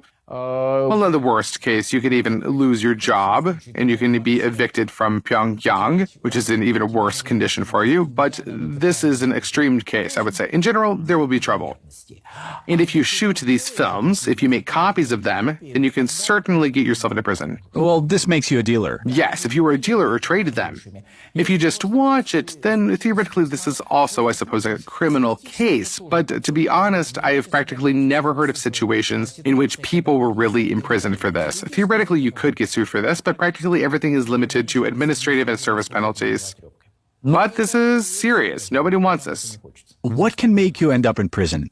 Well, I don't know. If you hijack someone on the streets, it's possible. If talking about politics, well, let's say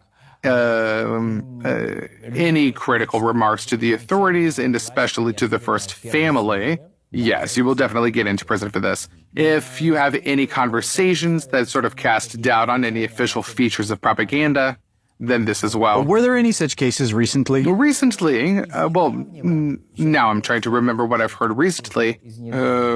We live worse than pigs, a man said. Yes, by the way, there were two similar cases. We live worse than pigs here. That's what he said. Well, that's it. What was his sentence? I don't know. I just don't know. It was imprisonment. Yes, imprisonment. Right? Imprisonment, by all means. And, and any offensive statements about the system are bad for you. Did he say that in private conversation? In private, yes. But there are informants everywhere, so there's always someone listening, so they're reported to the authorities. Are denunciations common in North Korea? Denunciations is a common practice. There is an old standard originating in 2010s that there, out of 50 people, well, so for the police security, it was calculated that out of 50 people, there should be at least one informant. So, but this strongly depends. Really. So it is clear that in some important facility, I don't know, perhaps among missile engineers or the journalists over at Nodak Simon, there will be many times more informants. And in some remote collective farm, well, much less, probably. There you go. Do people report on their family members? I'm trying to remember if I know of any specific cases, as they say in the West. Well, I think that theoretically they do, but practically I can't remember. The family still remains a very strong institution in North Korea. Not as strong as before, but still very strong. Here's a quote from your book. Children in kindergarten are constantly reminded that only thanks to the Kim family they can enjoy their happy childhood. Even the food they eat in kindergarten represents evidence of the wisdom and kindness of the great leader. Therefore, after each meal, all children must thank the leader for taking care of them, bowing to his portrait and chanting in chorus, "Great leader, thank you for the food." Yes, there is a special Korean formula. If you went to a restaurant with someone and the person paid for you, this means that he fed you. This is a special formula that they use. This is also applied in kindergarten. So a child were to eat, then bows to the leader saying, "Thank you, leader, for feeding me." And if someone paid for you in a restaurant? Well, then you thank the person who paid for you. It was not the great leader who paid in the restaurant, it was he who paid, so I thank him. But since it is believed that the food in school or in kindergarten is provided by the leader, then accordingly you need to say thank you to the great leader, yes. It is the great leader who paid for the food in kindergartens. Aren't parents paying for the food in kindergarten by paying taxes? In North Korea, or the tuition fee if this is a private kindergarten? What private kindergartens? No, actually, they do exist. No. But right now I'm talking about how I see it. Well, let me explain how it works in North Korea. Well, firstly, private kindergartens in North Korea actually do exist. So little that it's insignificant. And secondly, what taxes? Until recently, they said there are no taxes in our country at all. There really were no taxes there for a very long time. And now they've showed up again. And so, taxes, I don't know, but everybody pays taxes. But the leader is so good that he provides food in the kindergartens, and you need to thank him for that. So, yes, absolutely right. And so, if we talk about all of these rituals, these mandatory rituals of worshiping portraits of the leader, all of this does exist. Remember the story that there was a fire and, say, a girl died, saving the leader's portrait from the burning school. For this, they awarded her teacher, her parents, and the school principal. Yes, the problem is how much time is spent on this and how much time they study mathematics. They study mathematics a lot, too. So you claim that all these idolatrous subjects, those meaningless subjects, are compensated by the fact that they study mathematics at, conditionally speaking, the Soviet level. They study at about the Soviet level, yes. They primarily adopted Soviet programs. But taking into account the fact that the level of diligence is significantly higher, I would say maybe even better than the Soviet level. That is, they adopted Soviet programs. And on the other hand, in the provinces, it's probably worse because there is such a problem that the chances of further advancement are, well, if you are a very capable person from the province, even if you have had a bad file, that is, your great-grandfather did something wrong, your grandfather, for example, I don't know, was a landlord, for example, then then in this case, since the end of the 90s, the setting is that with such a bad file, you can almost do nothing. But if you are very good at mathematics and physics, if you are very good at them, you can still enter a good specialized technical university just for this. Just like Jews in the Soviet Union. Well, you could say that, yes, Yuri. Like extra efforts are needed to basically... Well, probably so. But the problem is that extra efforts must be clearly directed to this physics and mathematics direction. And so people, well, besides these guys, probably now in the provinces, they study worse. But everybody still goes to school. Everybody gets some sort of an education. You said that in the DPRK there are programmers and designers. Yes, programmers are especially good. I have read about hackers from DPRK. Where do they come from, given that there's basically no internet in the country? Well, in order to teach them, they get access to the internet. The thing is that I should say that now a lot is being said about North Korean hackers, right? In general, I heard about their appearance not from the Western press, but from Russian cybersecurity specialists. Well, for personal reasons, I know some people from old times, and they started telling me a long time ago, more than 10 years ago, the North Koreans keep popping up on our radar, and then it all just sort of went public, all of it. Kaspersky Lab, if we talk about Russian specialists, it has spoken about this several times, and they do appear from time to time. But, well, they are constantly trying to get into my computer, but that's normal. When they don't get into my computer, but they do get into my colleague's computer, I kind of feel offended by that. I think that probably I'm working badly. They don't appreciate it, since they don't even try to hack me. What does it look like? I mean, how are they raised? How? No, I mean... Through phishing emails, as usual. No. I mean, how hackers are raised. That's what you mean. How? Well, firstly, they have several quite good training centers, and they have a good technical level. So they just recruit students at technical universities and then... So first they teach, and then they recruit. And they are trained further, and they work in hacking centers, which, by the way, these centers are physically not located in North Korea, but, for example, for a very long time ago, one of the largest centers was located in this medium-sized hotel in the city of Shenyang, where they, in fact, lived more or less without going outside at all. But in groups under the supervision of a personal officer, they could go into a cafe or to the market or a shop, and that's basically how they lived there, and they were hacking everything that they had access to. So I assume that such centers continue to exist in different countries around the world. Well, mainly in East and Southeast Asia. Are the languages different now?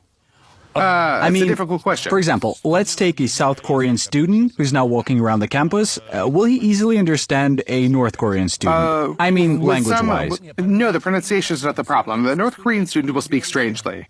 From a South Korean point of view, the North Korean student will speak strangely, articulate words in a weird way, use some sort of strange expressions, not quite understandable or very old. No one speaks like that for 50 years already, and that's pretty much it. The other way around is more difficult. And yes, if they start talking in some sort of technical terms, I suppose, then yes, of course, they will face some problems. The other way around, you mean North Korean will not understand South Korean? Yes, there is in the automotive facility not far from here. If, for example, two car builders meet, and I mean students who specialize in car design, then they may have some serious mutual misunderstanding, because South Korean terminology is in English, almost all of it, in English, and a little bit of Japanese. And North Korean terminology is in Chinese for the most part, and also in Japanese a little bit. Do they have a local car brand in North Korea? Well, like their own version of Fuzz? No, they took Soviet. After all, North Korea began producing cars earlier than South Korea at the end of the 1950s, I want to say, but not passenger cars. And so they tried several times to make their own passenger cars. There were several attempts. There were so-called pictusans, automobiles, but they did not work well. They were produced in small series in significant amounts, now used for exhibition purposes mainly, and then one South Korean company opened a joint production of cars at Pyongyang. And so these are passenger cars, which in general were first copied from Italian brands, and now they're replicating some sort of Chinese model. Can you actually drive it? You can. I mean, it's quite irregular, although I think that now with all of the sanctions and everything, production has actually stopped because the South Koreans left. And the plant itself, the production is minimal, so most of the cars that drive around the streets of Pyongyang are, of course, Chinese cars from China. I've read that, again, it may be a myth or a rumor or whatever. When Kim Jong Un wants food from McDonald's, a plane flies from Pyongyang to one of the Chinese cities and flies back with Big Mac combo on board. Well, of course, I would not be surprised if this were actually the case. It is known that his father, a great lover of French wines and Swiss cheese, all of this was brought to him by special flights, so maybe it is. But I would, to be honest, treat this with great skepticism, because who knows? This happens. In North Korea, this happens. And women, members of the Kim family, flew on special shopping trips in the 90s. All of this happened. But in general, for me, it sounds like an exaggeration. I can't vouch for it, but it looks like a propaganda hoax. So, Kim Jong Un, you said that his exact date of birth is unknown. He was born on January 8th. The date is known. The year remains unclear. Most likely he was born in 1982. Well, approximately, yes. Most likely, yes. 1982, 84, the beginning of the 1980s, yes. He studied in Switzerland. Yes. How is that possible? That the son of a dictator... We're talking about the Kim family, and there are several dozen of Kims. This is a very family that has been ruling for over 70 years already, or almost 80, actually, I believe, is what it is.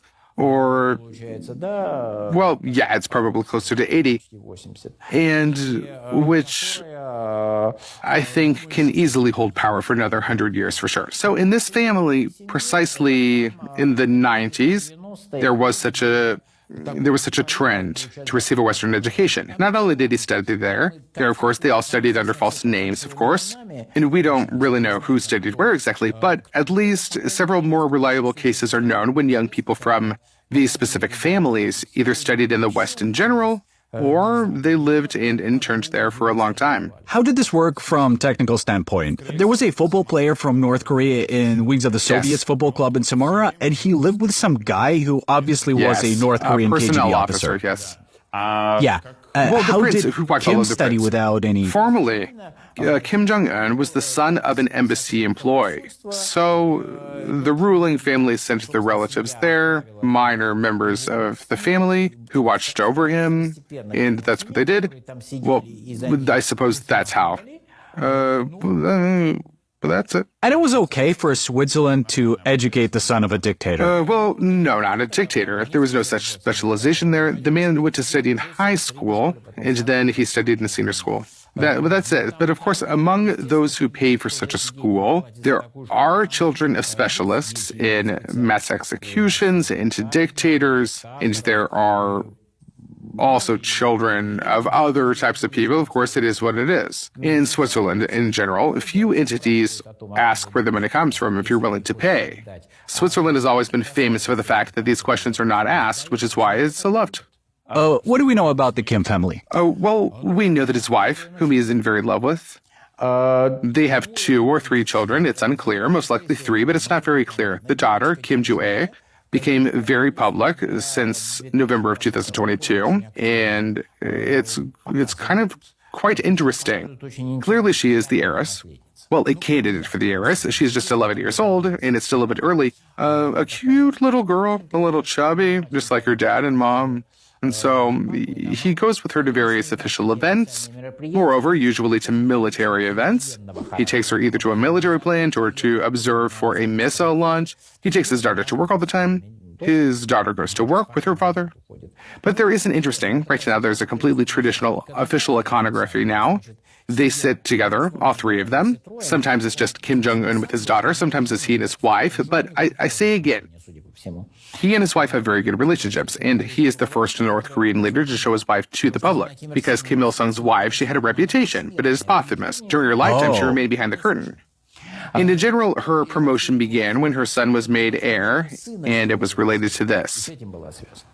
And Lee Sol-ju, Lee Sol-ju, that's how we write her name according to the established tradition, because neither North nor South Koreans pronounce the surname Lee like that, but it doesn't matter.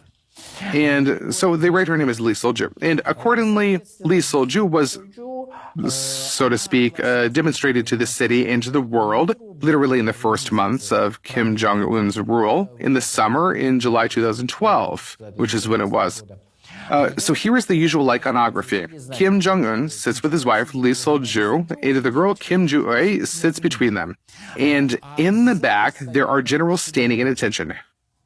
dressed in military uniforms with military decorations, and they're very fond of military decorations in North Korea. Generals always love wearing them publicly. Moreover, when the daughter takes part in some sort of military event, there is a slogan here. At the cost of our lives, we will protect our bloodline. So, as if the dynasty, the family, the hereditary line of Mount Paek-2.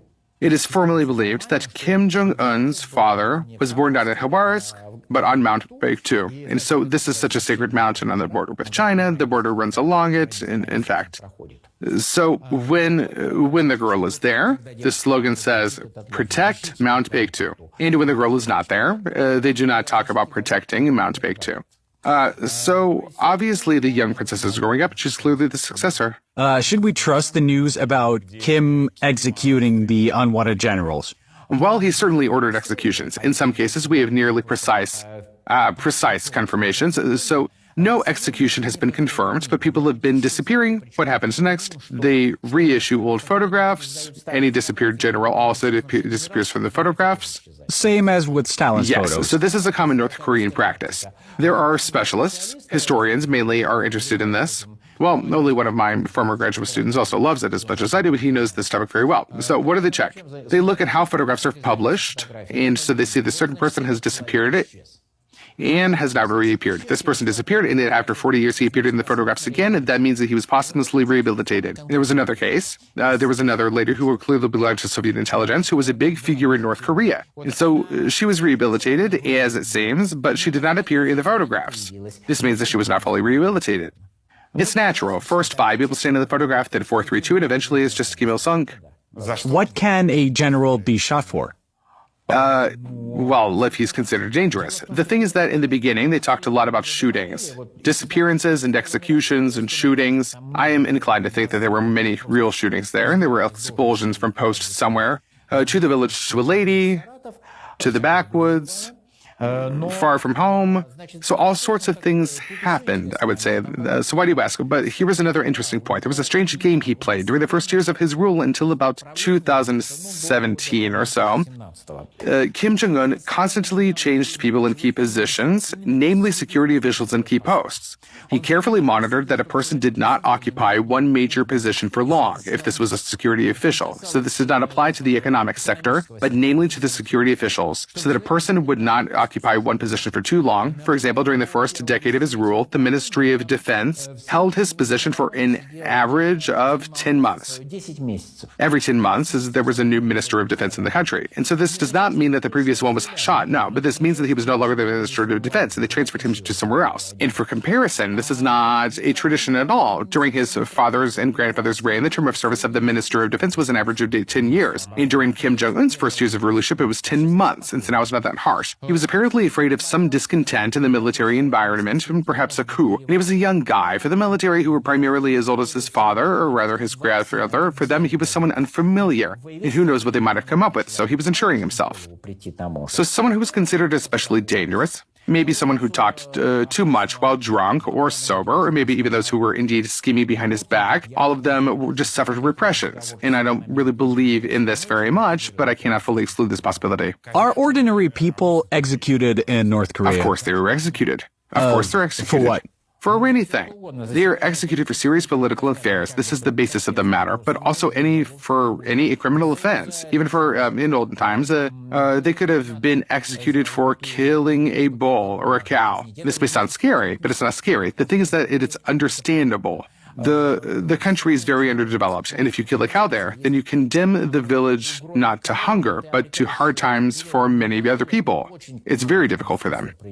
The whole world was shocked by photos of an execution in Iran, when a person was basically hanged on a pole. When was the last time something similar happened in North Korea?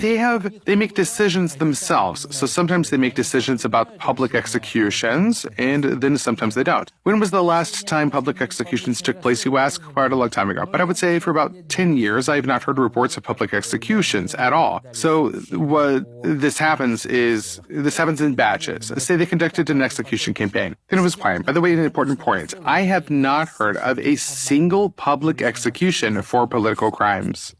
Only criminal offense? Only for serious criminal offense. first-degree murders, for example. Let's go back a bit. I asked this in the backstage. Is it the defectors who dramatize this? Yes, not without a reason. When a single defector tells about someone being shot somewhere, I'm always like, well, I'll take it into account, I'll put a check mark, but I won't repeat the story myself until several independent sources confirm this, because too often it's just pure fantasy, is what it is. And this is a common problem with defectors, because first of all, a person wants to attract attention to himself, and secondly, he hates the regime. You have to understand this. Clearly, there are many reasons for that too, and the person begins to tell all sorts of horrors, and moreover, horrors that are well sold to the South Korean public, mainly, and to the Western public. But the West is not very interested in them, primarily to the South Korean public, I would say. Therefore, I would be very careful about what they say. You know what they say. How should we treat the news that some North Korean generals were actually fed to dogs? This is such a wonderful fake. Come on, don't you know the story of this wonderful fake? Oh, tell me. The story is absolutely marvelous. So it all started with this satirical blog that they have in China. Just like The Onion. Well, like, absolutely. The Onion, the Chinese The Onion, reported the generals were fed to dogs. Moreover, no one noticed for a month. I mean, come on. It's the local The Onion, a funny blog with many subscribers. But after a month after the publication, a second-rate publication picked this up, which either did not understand what it was dealing with. Well, basically, they posted it as real news with a link to the original source on the Chinese The Onion website, meaning if something was published in The Onion, it becomes viral in 2 months. It's quite funny. Do they have a GULAG system in North Korea? Of course they do. What does it look like? Well, in terms of political camps, by the way, there is a completely standalone system of political camps there, which distinguishes this from most countries, for example, from the Soviet Union. Their criminals and political prisoners are kept completely separate. So, moreover, even different names are used for them. A camp for political prisoners and a camp for criminals are called by different words. They are numbered, but gradually they're becoming bigger and bigger each year for 40 years already. And so the total number, thanks to the fact that the location of all these camps is very well known, that is, or rather, their precise locations are known thanks to the satellite images, it is possible to eliminate the total number of imprisoned people, the people that are in the camps. And I should say that over the past 25, 30 years approximately, it has significantly decreased. Well, in some cases, by more than 2 times. What was the approximate 80 number? to 90,000 was the last estimate. But again, this is the years 2015, 2016. So what happens now is these estimates are not calculated about annually. They're from time to time someone sits down and starts counting. Well, the last estimates are about 80,000, maybe 80 to 90,000. In most cases, these are people who disapprove the regime. Yes. Are there also people who ended up in prison for telling primarily jokes? those are people who were in prison for telling jokes to a large extent. Until the beginning of the 2000s, the principle of family responsibility existed there. And this was, in effect, when this was under Kim Il-sung and Kim Jong Un rolled this all back. Not at once, but in several stages. And the principle means that if a person committed a political crime, then all members of the families of the one accused of high treason, as they said in the Soviet times under Stalin's rule, all people who are registered at that address, that is, who have the same registration, all these people had to be sent to the labor camp. All of these people. And so then they all had to stay there, either until his death or until the end of his sentence. But the conditions in those camps for the family members of a traitor to the motherland were significantly better than in the camps for regular, ordinary political prisoners. Quite a lot of people survived. And then they were able to be released. And some of them later ended up abroad. Some of them told about their past. Not everyone, though. And the number of people whose names are known is perhaps a third of all who were really in those camps. In these camps for family members. During the 2014 World Cup, a North Korean national team qualified, and there were news that the North Korean TV showed that the Korean national team made it to the finals. Although they didn't even make it out of the group. They kept losing. Of course it's not true. It's not true.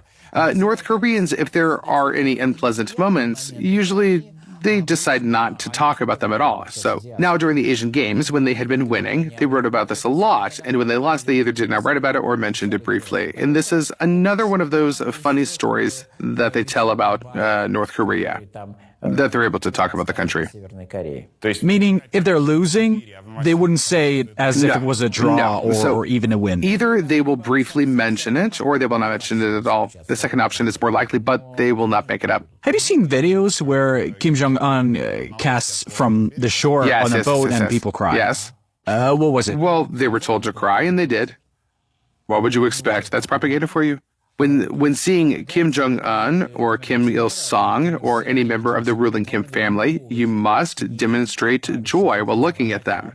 You must jump, shout, wave your arms with joy, and when he leaves you, you should, so to speak, look at him with tears. And if he dies, then you need to go out into the streets and cry, especially if there's a camera or some sort of boss nearby, then you must do it. So, the one who directs this, does he realize that it looks kind of weird? But he's not doing it for you. He's not doing it for me. He's doing it for the locals. So don't forget. North Korean propaganda works on people with completely different perceptions. Well, not quite. In some ways, they are the same as us, right? In some ways, completely different. This is done for the local audience. One time, they seriously fought for the foreign audience, but that was a long time ago. Now there were small groups of Chuch lovers around the planet with zero political influence. Sometimes, when there is a situational alliance with Russia or with China, then positive reports about them may be presented. But this will be done by the Chinese, respectively, or the Russian or Iranian or Syrian television applicable to its audience. And so all this, what we discussed, they shoot this for themselves. This is shown to a local audience. Okay, fine. Could you please explain? The average North Korean will watch this, and what happens next? Well, he will watch and think about how much they love the leader. Or maybe he won't think about this. Wouldn't he think that this is all fake? Well, I think that he understands that almost everything that he has shown on television is a fake. Moreover, he believes in many cases that this is the case all over the world. That is one of the problems, well, not problems, but features. When he sees, for example, South Korean films, he often thinks, although in South Korean films there is often, not always, a tendency to exaggerate because people like to watch a beautiful life, but in principle, modern South Korea is shown quite realistically in South Korean films. But the North Koreans, they often perceive this as this was done for the film. It cannot be that every family had a car. Well, this is an old story, but just let me tell this. So now, of course, it would sound a little bit different, but until about 2010 in North Korea, a symbol of wealth was a refrigerator. It was a refrigerator. A fridge. I knew two people who were they just simply bought refrigerators, and they have issues with electricity. You can't power the refrigerator with a battery or with an accumulator. You can't power with a portable generator either, which makes a terrible noise, disturbing the neighbors. But still, they bought it. They bought it for themselves so that everyone else could see that they could afford it. It's like a Porsche or a BMW. Which cannot be refueled. Yes, but this doesn't matter. It's there, which means I can afford it. But going back to the story, it was one North Korean woman, a young teacher. She had a business, a smart girl. She was 25 then, under 30 at least. She escaped here through China. And it was back then it was possible. Now it's almost impossible. She talked to her parents on the phone. So how did she do that? The parents received a Chinese phone connected to the Chinese network, though a rather complex scheme, and in the border areas, then there were no ping radars, and they simply did not exist then. And they appeared later. So they just didn't happen. So people could call abroad. And then if they had a Chinese phone, they were able to do this. But somebody had to pay for it in China. Or, having such a phone, you could rent it to reliable people. Although this was a strongly criminal case at the time. If you have a Chinese phone, it's considered espionage. Oh. Yes, but people still do it. And so she talks to her father and says that everything is fine, and I have a refrigerator in the kitchen, and the father was a little bit frightened. Why so? He was afraid that his daughter had been recruited by the South Korean CIA and was generally undergoing some special training there. After all, a normal person can have a refrigerator at home. By the way, now it's possible. I'm saying that this was the thing about 15 years ago. But this was a demonstration of prosperity. Therefore, when they see South Korean films, where they have a car in every apartment, in every family rather, And on average, in South Korea, there are 20 million cars for 51 million people, which means that there is 1.5 to 2 cars per family on average. But when North Koreans see this, they don't really believe it. That is, yes, they understand that this is propaganda. But here you understand, the point is, here everything is much more complicated. The thing is that when we are especially drawn into some sort of political confrontations, and we are all connected to one degree or another, we do not understand that it's hard for someone in this context right here. So, on the one hand, he understands that this is propaganda, but if this propaganda resonates with something in his soul, then he is ready to close his eyes to some obvious inconsistencies with the truth. Moreover, this is not connected with any political movement, be that left or right, statists or liberals. They are all the same. They were all Homo sapiens. Accordingly, a person seems to understand that this is propaganda, but somewhere deep inside it can resonate with him. And even the falsest propaganda still affects a person. It still leaves some kind of trace in the head. And on this, of course, well, with all of this, it's all absurdity. And this is applicable to all of us. For North Koreans, I repeat, it looks less absurd than it does for us. Not everyone knows, but Kim Jong Un had a half-brother. Yes, he had one. And he was poisoned in 2017. Yes. In Malaysia. Yes, in Kuala Lumpur. He had an antidote, but he didn't have time to use it. He got confused and didn't have time. He was ready for such a turn of events, and he had been hunted for a long time. 2 women ran up to him from behind and used a cloth to apply poisonous substance, yes. And he died. He died, yes, as it should be. Who killed him? Well, isn't it obvious? The North Korean special services had been hunting him for a long time. The thing is that he had been living in China for quite a while and had, shall we say, very good relationships with the Chinese, which made the North Koreans nervous. The North Koreans, you have to understand one thing. When I'm told that the North Koreans have friends, they don't. The traditional line of North Korea is very simple. The whole world is against us. And so that's what it is. But we have situational alliances. Today we are friends with Russia and can say a lot of nice things. But at the same time, I will not be surprised if I find out that at the time when one official is saying that they are united with Russia in the fight against American imperialism, there's another unofficial person somewhere in a quiet country in Southeast Asia who talking to some other official American, meaning a quiet North Korean, is talking to a quiet American about something completely different from the party line. From the point of view of the North Koreans, the whole world is a pile of spiders where everyone is against everyone, and where, for example, China, which is supposedly their main sponsor, is also their main source of problems. And accordingly, they strive to keep China at arm's length. This specific case, right here, when a person being the eldest son of a former leader practically flees to China, settles there, and lives there, having the Chinese demonstrate their favor to him in every way, this makes North Koreans nervous. Well, if in a small kingdom, some prince runs away to a neighboring large empire with which they are even friends and do not fight, and all of a sudden the prince is given a castle, well, certain unpleasant consequences arise in this case. And it may be necessary to privately talk to the prince's cook, and the issue will be solved. They just saw him as an agent of influence, moreover, an agent of the Chinese influence primarily. Moreover, he was very active. He was public. He was, well, a moderately public person. He constantly communicated to journalists on his own initiative. He gave interviews, not some dissident interviews, but quite honest and frank ones. That is, if you look at what he said during this time, I repeat, he did not say anything sharp, obviously anti-governmental, but he kept exposing what was behind the curtain. Well, for example, he clearly said that they would, of course, like to carry out reforms, but they were afraid that reforms and opening the country will lead to instability and to the fall of the regime. You know what I mean? And so on. And he said such things. This is obvious, really, it is. But when a representative of the ruling dynasty says that, if we allow the people too much, the people will send us to the guillotine, this is somehow not quite right. Is it true that he wanted to enter Japan with his family using fake Dominican passports to visit Tokyo Disneyland, and that this became the reason for the quarrel with his father? Well, yes, I think that... When he was still alive. Well, I think that A, this is true. B, this does not become the reason for the quarrel with his father. Yes, he really went to Disneyland, but do you know what he doesn't make sense in the story? The fact that he had been going to Japan using a fake passport constantly, even before that. And this was never a problem.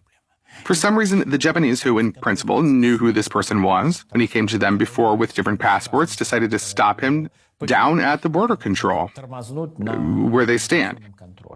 So why did they decide to do this? Well, I'm 60 years old. I hardly will live to find out. There are young, talented historians and specialists in general who will find out. But in due time, it will become known, but not soon. But in any case, to say that, as it is often presented, quite very primitively, well, went to Japan without his father's permission, and his father found out and got angry. He went to Japan constantly. And the fact that he became persona non grata was not really influenced by this story much in any way. So most likely it did not have an influence. There must have been other reasons there. Do you think that North Korean elite ask themselves the question, why can't we have a Disneyland of our own? Why should we? They do, but they also ask themselves, what would happen to the submarine if we open the hatch? That's it. That's it. I see. So they mean they're afraid to lose power along with the regime. Absolutely right for this. Moreover, A, they're afraid, B, they are right to do so. They will go down as well. So North Korea is this type of country that can poison their political opponents in other countries. Well, yes, but I think that there are many such regimes, including those that you know have quite positive connotations. Not many, but they exist. Yes, they can. Which one do you imply? Well, for example, the Israeli one. Israel poisoned their opponents? Well, they shot, I guess, and maybe they poisoned them too. Mobile phones exploded as well. And this is highly relevant to Iranian nuclear physicists in recent years. A professor of nuclear physics at Tehran University simply cannot leave his house. Because they would die, right? For some reason, they explode. You see, their cars have started to explode a lot, in mass. No, there was no irony in my question. I'm just not aware. No, I'm just letting you know. I'm just letting you know. I won't say that it's a common practice, but so to speak, it's not a very rare one.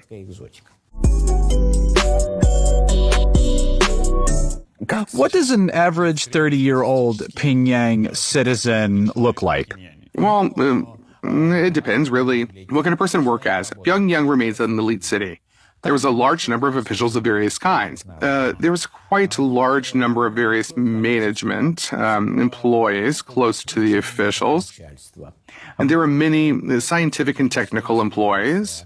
There were those missile engineers that we spoke about earlier, and others. I mean, the city, the difference between Pyongyang and the outskirts is very, very major. So let's say he's an engineer. So that's what he is. Okay.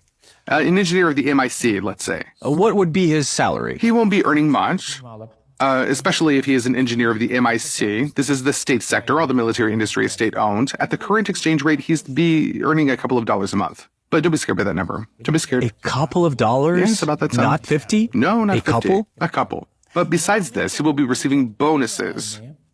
And Okay. besides this, he will be receiving a large number of various benefits in some sort of way. For example, he will have almost free food. What do you Yes, mean, like food cards. rations? If this person is an engineer of the MIC, they will fully supply him with these food cards. And this means that he will be receiving about 600 grams of rice, or rather a mixture of rice and corn per day. He will be receiving some amount of meat. Moreover, the amount of meat will become bigger gradually. In addition, we'll be receiving various bonuses. That is, the formal salary is very low, but the bonuses are quite large. So I think that in reality, a 30-year-old man will be earning a total of $50 to $70 a month. But mostly, this is all due to various kinds of additions to his formal salary, let's say. So plus, there will be other pleasant things for him, pleasant bonuses, so to speak, that he receives for doing this job. And if he works in the private sector, then the salary will be much bigger. A qualified worker in the private sector can receive $100. An engineer working there, a mining engineer, earning very good money. Or, for example, a teacher or a tutor, there can be more than 100 there. What if he decides to rent an apartment? How much will he spend on it? Renting an apartment in Pyongyang now? By the way, renting an apartment is possible. It used to be forbidden, now it's quite common. I'm not ready to answer this, I don't know, to be honest. But would that be enough for a living? Well, Or is it where food card system starts to shine? well, if you're lucky and you work in those sectors where the food card system works, then the system is, there are a minority of such people in the country. The card system used to be a country-wise. Now it is so only on paper, but for most people, the cards are not supplied regularly. Usually, the cards are supplied during public holidays, but if you work in some sort of important enterprises or industry, then they supply you with food cards more or less constantly. And if you're fully supplied, then a significant part of the food is practically free for you. It is sold for some sort of insignificant sum. You pay some money, but it's nothing really. It's insignificant. How about an average 30-year-old person in the province? Much worse. Much worse. But most likely he will depend much more on the private sector, per se. As for the income, I would say, really about half of what is earned in Pyongyang. I would say in Pyongyang, in its majority, it would be 50 to 70 a month in dollars. Moreover, this is not really a salary, but rather all of the earnings combined. And in the province, I think it's about half of that. What does he work as? In the province, well, someone may work, of course, in the state sector. It is still quite present there. And we're not talking about the city and not a village here. So someone may work in the service sector or trade, for example. If the sea is nearby, then, of course, the person will do something related to fishing, per se. And naturally, if these are mines or miners will be working there. It's all different. And for women, it's not really clear for now how all of this will turn out, but in the border areas, there were quite a lot of these Chinese textile factories, the factories that are owned by Chinese investors that have investments from that country, where they make clothes. For China? For China. Meaning North Korean labor force costs even less than Chinese. Well, just incomparably less. Come on, please. If you pay a North Korean worker $1 a day, she will be insanely happy. Chinese worker, I don't know, maybe in the province, you will have to pay 1,500 yuan.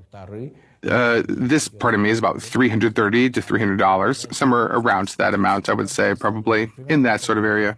Let me read something, and you tell me if this is true or not. All right. North Koreans are required to register their televisions with the management authorities. 3 channels are available. In order not to be tempted to watch something else, the management authorities seal the TVs and block the frequency settings. Yes. Well, not quite. The frequency settings are not always blocked. It's a bit of a technical issue. But sealing, they just seal it, yes. Only 3 channels? 3 channels, yes. Government radio cannot be turned off, even in your own home. The only thing you can do is turn down the volume a bit. Not quite. This is about the so-called cable broadcasting, not government radio, but this is a second radio. In addition to the usual one, so to speak, which broadcasts and which can be listened to abroad, there is also something called cable radio. Yes, in Russia, it's called cable radio. So cable radios should be on in the sense that they are always connected to the hard lines, like the landline of the house. But you can turn down the sound completely, and this is not an issue at all. Oh, it must be functional. It must be functioning, yes. This is explained in general quite reasonably, and in my opinion, honestly. This is due to air defense broadcasts. Any warning about natural disasters, all of this is transmitted precisely through this broadcast network. It allows you to transmit information with minimal risk of interception, because foreigners won't be able to hear it at all. It targets specific regions that are part of the country.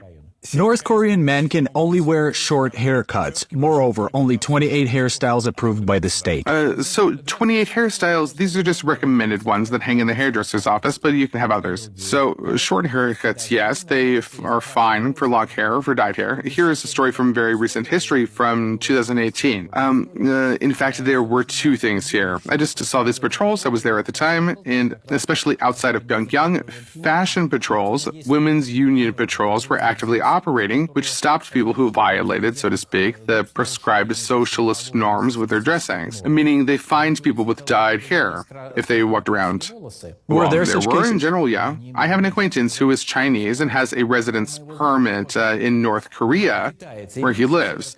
So there are Chinese citizens of the PRC, and who have the right to live in North Korea, and this is the only group of foreigners who live there, and he has a son. His son periodically, well, usually this is normal. His son dyed his hair then. there. A young Chinese guy walks around with dyed hair, nothing major at all. And then he was stopped. And like every 3 to 4 days, I'm sorry, like 3 to 4 times a day, they stop people. But he just showed the passport and said, look here, citizen of the PRC. And they said, sorry. Chinese people are allowed to have dyed hair, but they periodically caught women for various outstanding looks. For a while, women were not allowed to wear pants outside of work. Then this was canceled. People who observed this, these are foreigners who worked there, wrote like their female staff in the offices was very pleased with the limitations that were lifted there. But in general, yes, long hair is prohibited. They will stop you, cut your hair, and you'll have administrative problems. Is it the same fashion patrol that can measure skirt length with a ruler? This is the case in South Korea. So they use rulers to measure such things in South Korea. So this was the case in South Korea in the 1970s when patrols in South Korea stopped ladies and girls with skirts that seemed too short, and then they checked the length. I think it was no less than 10 centimeters if measured from the ground. This was considered a minor violation if the length was less than 10 centimeters. And anyway, all of this exists. There were patrols, and I've seen them work. So they had whistles. There were ladies in dark uniforms with whistles that they whistled at. Another one. At night, to save electricity, the supply of electricity to the homes of North Koreans is turned off. Only the illumination of monuments to state the illumination leaders is also usually turned off. They just turn it off later. Well, when there were acute problems, they are still there, but there were very acute problems with electricity. Yes, so this was done. They turned it off, and not only at night, they would do it during the day as well. Feign shutdown, a common practice. People with power and money simply connected their homes to state institutions where they didn't exactly turn off electricity. Did that help? Well, why not? Well, you've made a deal with some local military facility with some sort of local missile base and got linked into their power supply. There's no electricity for nobody except you, and the refrigerator keeps working fine. Maybe even air conditioner. Or you can give a bribe to the local, so to speak, manager and simply just lay a line separately to the transformer station that they have, and he will not off the electricity for you. They won't turn it off. But for most people, yes, there are issues with electricity, yeah. Can you buy contraceptives in North Korea? Oh, it has always been possible. Since the 1970s now there was a program to increase the birth rates, which does not always work. And moreover, there are reasons to believe that they greatly overstate their birth rate. I'm not sure, but it seems that they manipulated it there in order to, so to speak, to show, after all, they publish demographic data. Unlike many others, population statistics are always open there. It is being published. So, but it seems that they manipulate it a little bit, adjust it. So as for the your question, the contraceptives, it's fine. In the 1970s, a very active struggle was waged there to reduce the birth rates. Mandatory lectures were held. There were... so that there's less people to feed. Well, this is interesting. So we're talking about the 1970s. A dynamic campaign was being executed in South Korea to reduce the birth rates. Extremely dynamic. And in many ways, the North cosplayed South Korea without admitting it. Moreover, this was common in the 1970s in the world in general, in China too. Soon after that, the one-child policy had been introduced. And there was a confidence there. This was such an axiom that if you wanted some sort of like economic growth, you cannot afford high birth rates. Yeah. They read all of this and then made a decision. So in the 70s in North Korea, you could buy condoms? Yes, of course you could. Are female hygiene products sold in North Korea? So this is an interesting question. They have had problems with that. Now they are Chinese products. But in the 1970s, I'm not really ready to answer. I'm sorry. No, not in the 70s. I mean now. Well, you can buy anything pads, that you for want. Example? Everything is brought in from China. They have imports. North Korea has everything. If you go to a department store, a good Korean department store, then you will see that they have everything there. It's very curious. We constantly have photographs of empty store shelves appearing in the press from North Korea, right? And they say, look, they have literally nothing in North Korea. They have nothing. It's quite funny to hear all of this. For some reason in stores, they are oriented purely towards foreigners. There is indeed a very small selection. These are their former interest stores. But if you go to a normal, ordinary department stores, I'm not talking about the market. On the market, as they say, you can buy everything except cat horns. Cats don't have horns, so you can't buy them there. You see, they have literally everything. It's just, it's the same in state trade. Well, it's not quite state trade because a significant part of their stores is registered as state-owned, but belongs to private individuals. They have everything there. Everything is bought from China, with some goods are produced locally. And during the recent times of Kim Jong Un's rule, there were reforms and the economy began to revive. There was a period of growth there. But now it's all over. A combination of sanctions, coronavirus, and many other factors have their impact on all of this. So as long as you have money, you can really buy anything. Money remains an issue in North Korea, though. Are LGBT people prosecuted? No. How to say? Well, it is believed that there are no LGBT people in the country, and accordingly, there is no corresponding article in the criminal code. Yet there are LGBT people there. Well, genetically, there must be some, but they state that we do not have them, and we consider this a terrible capitalist perversion. This doesn't exist and can't exist. Accordingly, we do not have LGBT movement, and there is no article. Sounds quite liberal for a totalitarian system. In 2009, there was a strike in the DPRK. There was civil unrest, and you wrote about this in the book. Yes, they had it coming. It was complete nonsense, really. There was a monetary reform, completely idiotic monetary reform. And those who were working on, or one way or another involved in the North Korean market, began to burn their banknotes. Yes, a lot of things happened back then.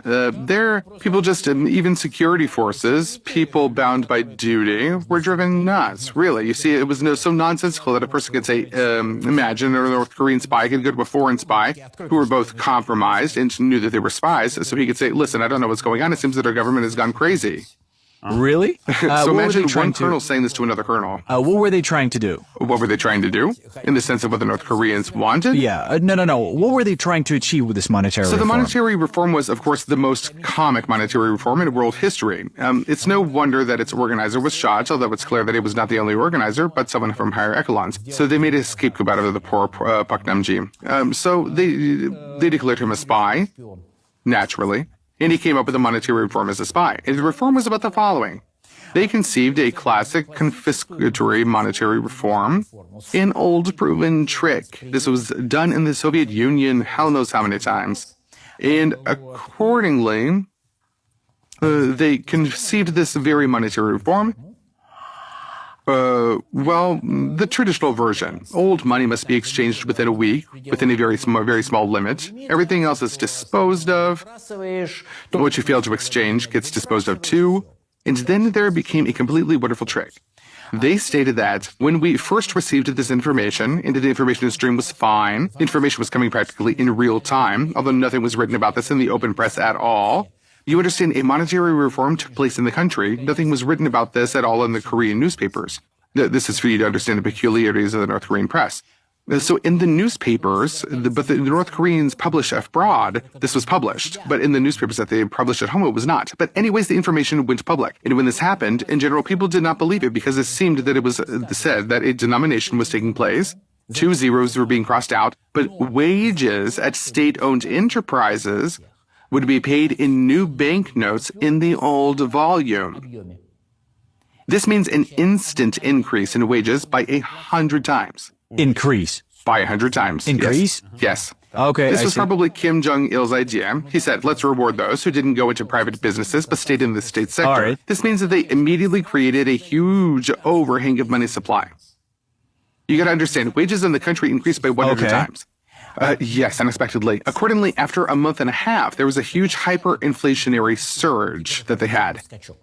Markets, trying to suppress it, simply tried to force the traders to sell goods at old, denominated prices, which were 100 times lower than it was now.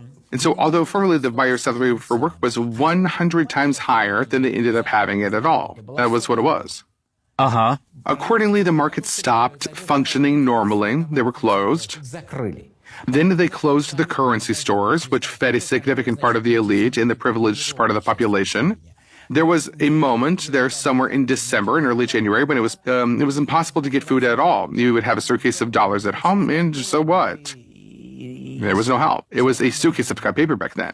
And then, of course, they started to push back. They first opened up the markets, then let this inflation burn out, and prices stabilized at about the same level that it had been at. Well, not quite, but about the same level as before the reform. What it was. Well, the head of the financial department, who was responsible for the organization, was arrested. And then, only rumors circulated, but a couple of years later, it was officially reported that we exposed him while he he was studying in Czechoslovakia in the 1950s, in visionist Czechoslovakia. He was infected there with the wrong ideology, and he was recruited there by American intelligence.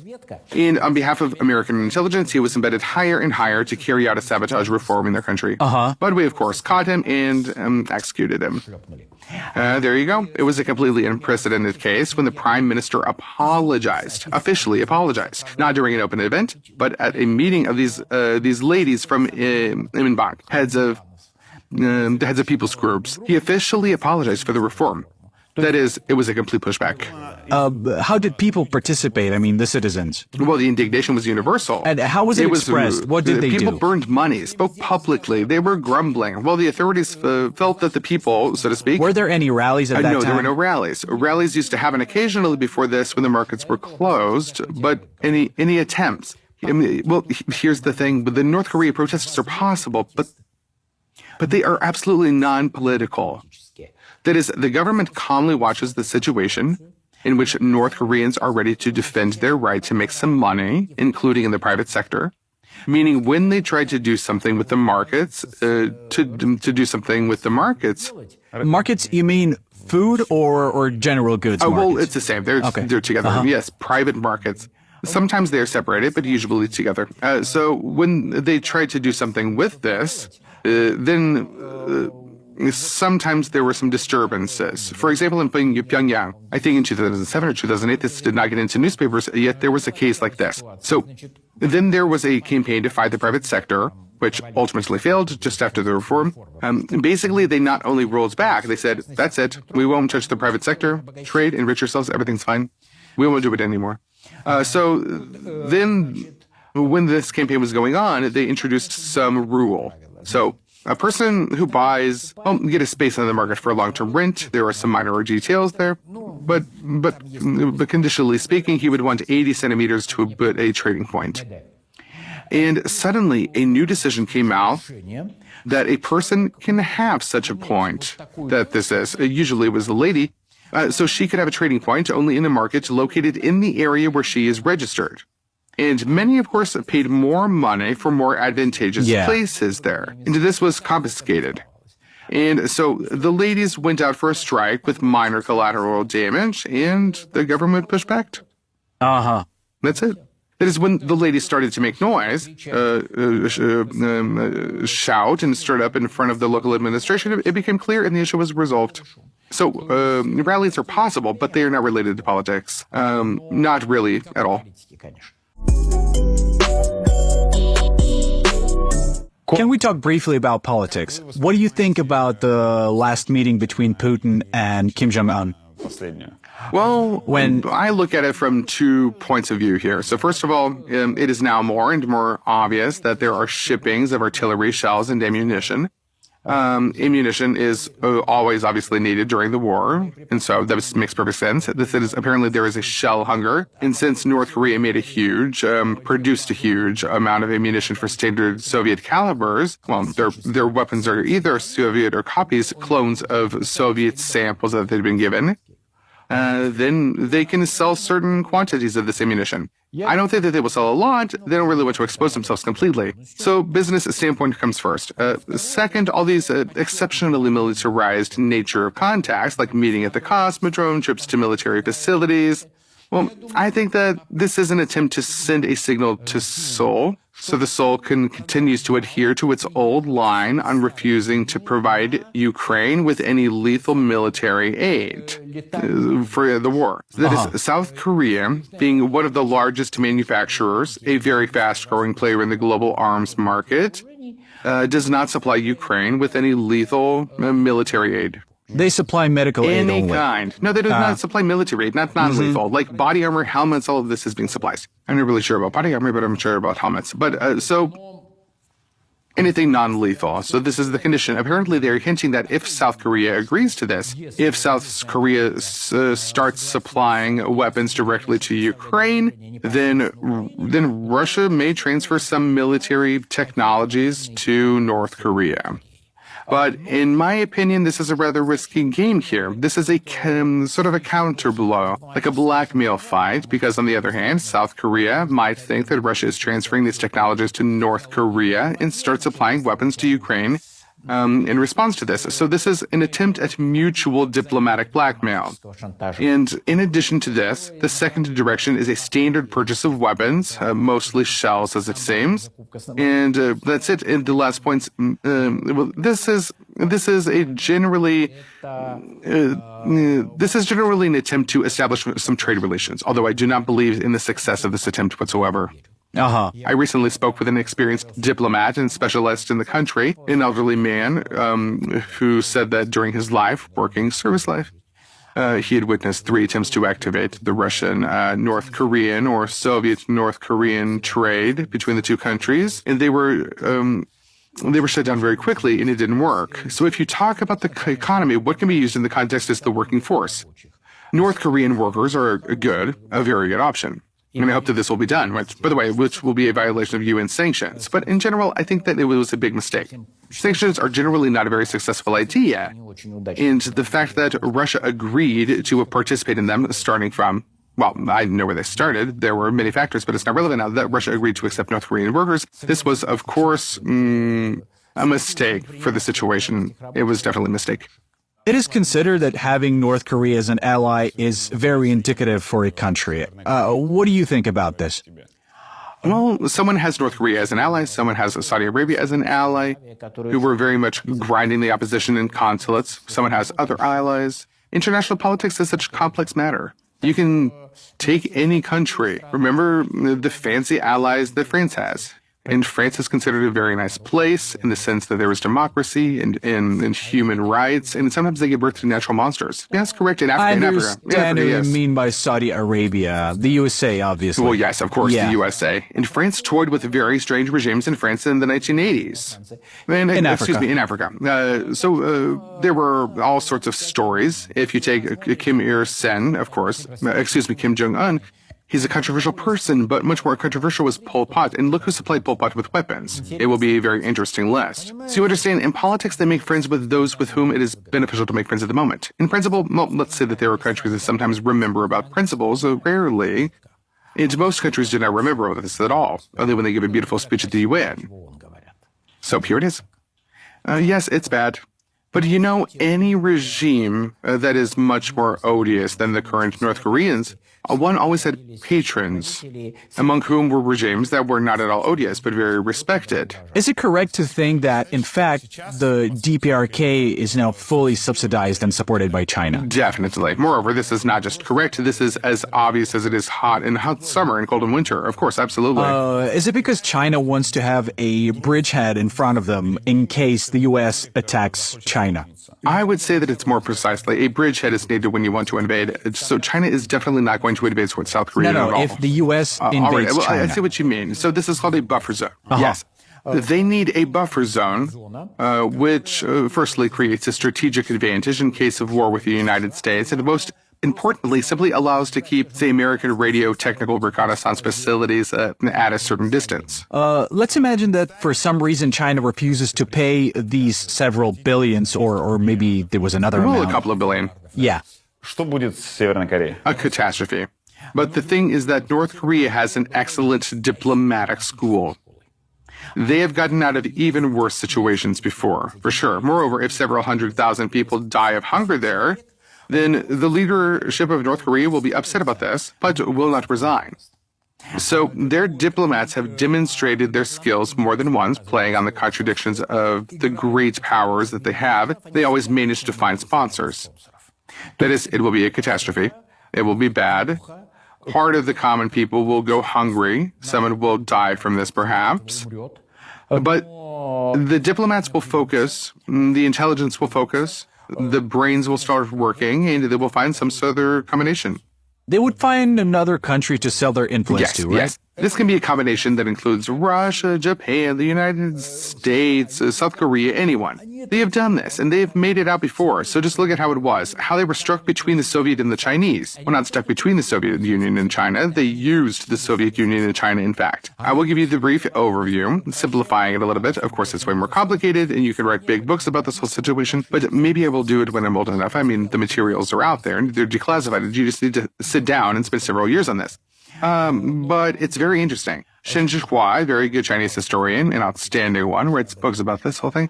Even though he lives in China, he's not facing issues with censorship. And so what did North Korea do? Basically, they came to Moscow and said, give us this, this, and this. And if you don't give us this, we will go to China. And they got something. Not everything that they asked for, but when they asked for Nagan, that is ballistic missiles, they never got them. The Soviet Union did not transfer any serious military technologies to North Korea at all. And then they went to Beijing and said, we need this, and this, and this.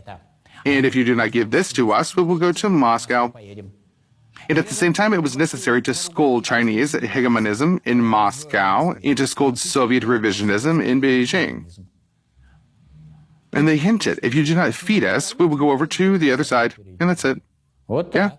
And it worked. It actually worked. It worked out really well. Leonid Ilyich Brezhnev personally could not stand Kim Jong Un. There was more to it, including some personal aversion. I mean, he was not so much a friend, but Brezhnev sympathized with one of our Koreans. And a wonderful, intelligent, talented man who worked there, who in general was represented and killed by Kim Il-sung. And Brezhnev did not like it all very much at all. Well, not a friend, but a close comrade, practically a friend of Brezhnev. There was a lot more, but politics is about strategy. Deep down, Brezhnev did not love and despised Kim Il-sung. It is possible that it was mutual in the case of Kim Il-sung, but alas, pure politics. Have you watched Vitaly Mansky's film about North Korea? I even wrote a fairly harsh review because in his desire to tell the truth, in my opinion, he, of course, contributed to the anti-North Korean myth that exists. That is, a lot of what he says, all these stories about stories with empty shelves, well, yes, you can find an empty store, but in most cases there will be goods for sale. He stated that the shootings that took place in a house were all staged. And so, yes, of course, it's obvious, but obviously that's what it was. But any contact with a foreign journalist in North Korea will be staged and rehearsed countless times. So that is, when a North Korean appears in front of the camera, any of his movements is calculated, discussed, agreed upon, approved by 20 people. And accordingly, when he was interviewing, the way people behaved was discussed and approved several times. And that's just how the whole thing works. There was a discussion that by keeping the footage of informal conversations with these people, he put them at great risk. Well, most likely, he did not put them at great risk because generally they did not really say anything particularly terrible there, as far as I can remember. But the North Korean special services and authority representatives were close by, who were in principal control of the situation, if I remember correctly. So I don't think that anything happened to them. Although, of course, if you learn something extra about North Korea, it's better not to talk about it. Hence, by the way, one of the features, of a person, if you can say so, one of the features that is, if they often ask North Korean guides who work with foreigners, do they believe in what they say? In most cases, I am inclined to think that they do not believe, or believe only partially, because I repeat, a human being is a complex creation. He is able to partially believe in something. But here's the thing. If, for example, the guide starts to get too close to the tourists, who can guarantee that the tourist will not tell about it out of his stupidity or will not publish it in some big blog later, and then the guide will have problems. Why would he want to be involved? In the worst case scenario, they can put him in jail. In the best case, he will not give promotion of work, and the service is quite good. So why would he disclose something sensitive to a stranger whom he sees for the first time and will never see again after spending a few days with them? And so I think when communicating with foreigners, really North Koreans are very careful in this situation. But at the same time, Mansky secretly took out the... Yes, of course, but this is common practice. A lot of things are taken out there. My God, there's so much of it being taken out. There was a large amount of video materials shot. For example, video shootings on the market. There are thousands of hours of documentaries about North Korea. So not only footage, but photographs as well. And, well, in all of this, it was shot illegally and taken out also illegally. Is there a punishment for this? For example, what if they caught Lyadov making his film? Well, if they were to catch Lyadov, nothing bad would have happened to him. He's a foreigner. If he were an American, they could stage a political play about his detention. A citizen of any other country, well, I mean, if they caught him, they would make him delete the footage. It would be some minor problems. They would not let him come into North Korea again. But maybe for a shakeup, they would keep him in a comfortable room for several days under an alleged arrest in a hotel. That's it. But if we are talking about North Koreans who supposedly try to sell such materials, then yes, this is a guaranteed criminal case. There was this story about an American guy who was sent to a labor camp. Yes, supposedly he was sent there. Can you tell us what actually happened? Well, yes. So, no, this is a pretty common thing for them. They probably don't do this really so much anymore. They've learned their lessons. This is a small propaganda show, North Korean style. Moreover, this was only done with Americans. From time to time, an American, while on North Korean territory, does something stupid. In this particular case, he entered a building where it was clearly written, he may not have understood, of course, but he could not have failed to understand, entrance forbidden to outsiders, and tore down a propaganda poster to demonstrate his temper, so to speak. Also, this was the case when two daring journalists crossed the border. So, at that time, the border was practically unguarded. This was 15 years ago, so a long time ago. Really, so they crossed the river and entered North Korea. And they were immediately arrested by the border guards that were standing at the border. There was an incident in 1996. I think some drunk guy, also an American, simply swam across the river into North Korea. And this is what happened. He was obviously arrested. And when this happened, a completely straightforward scenario occurred next. If anyone but an American had done this, they would scold the person in various ways and then probably just let him go. But then, just like the silly things that Russian or Chinese tourists did there were many such cases. But if an American did this, they would detain him. A trial would be held for him, at which he would give some sort of penitent speech. He would get a harsh sentence for all sorts of sabotage that he had done in destructive actions, he or she. Women also fell into these situations. It also happened to have women there. And after that, the North Koreans waited. It was their demand. They agreed upon having a high-level American delegation to come to them, preferably headed by a former American president. Well, maybe the governor of some backwater state. So that they would come, express apologies, and take away the guilty one with them. And then the next day, it would be all presented into the newspapers. This was front page news that, like, American imperialists once again came to us on their knees to ask, so to speak, for mercy after another unsuccessful vile provocation. Sounds beautiful, right? And they decided to do the same in this case too, but then something happened. There were claims that the man was tortured. An American passport holder, a foreign passport holder in general, would be imprisoned and sent to a labor camp in North Korea, but not now. It was like that before. I'd say in the 50s and 60s. And the most recent case, this was the case of Ali Lamed. It happened in the end of the 1960s. And this was about half a century ago, possibly even more. Since then, even if a person formally receives a sentence there, he's allegedly sent to prison, which is a special institution built specifically for foreigners, where the level of comfort is that of an average North Korean hotel for their own people, but not for foreigners. Of course, for a person from a Western country, this place is not necessarily very comfortable, but mildly speaking, it's not a prison. Not the GULAG, let's say that. But in general, they wanted to stage this spectacle, and something happened to him, and it is unclear what happened. It's really not a suicide attempt or an accident. It could be anything, really. Moreover, judging by some reactions, those who were responsible did not dare to report the authorities on the situation here, and then they did not know what to do with it at all, with the person involved. Oh. So there you go. And I assume that after all this went wrong for them, they no longer play such games like this. Although really, who knows? Are you sure he would have been released after American delegation They always arrived? did. They always did. He was not the first, not the second. And they wouldn't even have to release some arms dealer in response. There was no need for that. They would just come and ask to release the prisoner, and that was it. And after that, on the next day, it was always on the front pages of the newspaper. And this is big news. This would have been another North Korean political triumph targeted at their own audience. It is targeted at a local audience. You told Ilya Varlamov in detail about the unification of Korea, Yes. the unification of South and North. You don't believe in this idea. Well, it may happen. All sorts of things happen in the world. But if by unification you mean what is unusually officially said, that, say, the North Korean leader and the South Korean leader will sit down, negotiate, and hug each other, then of course not.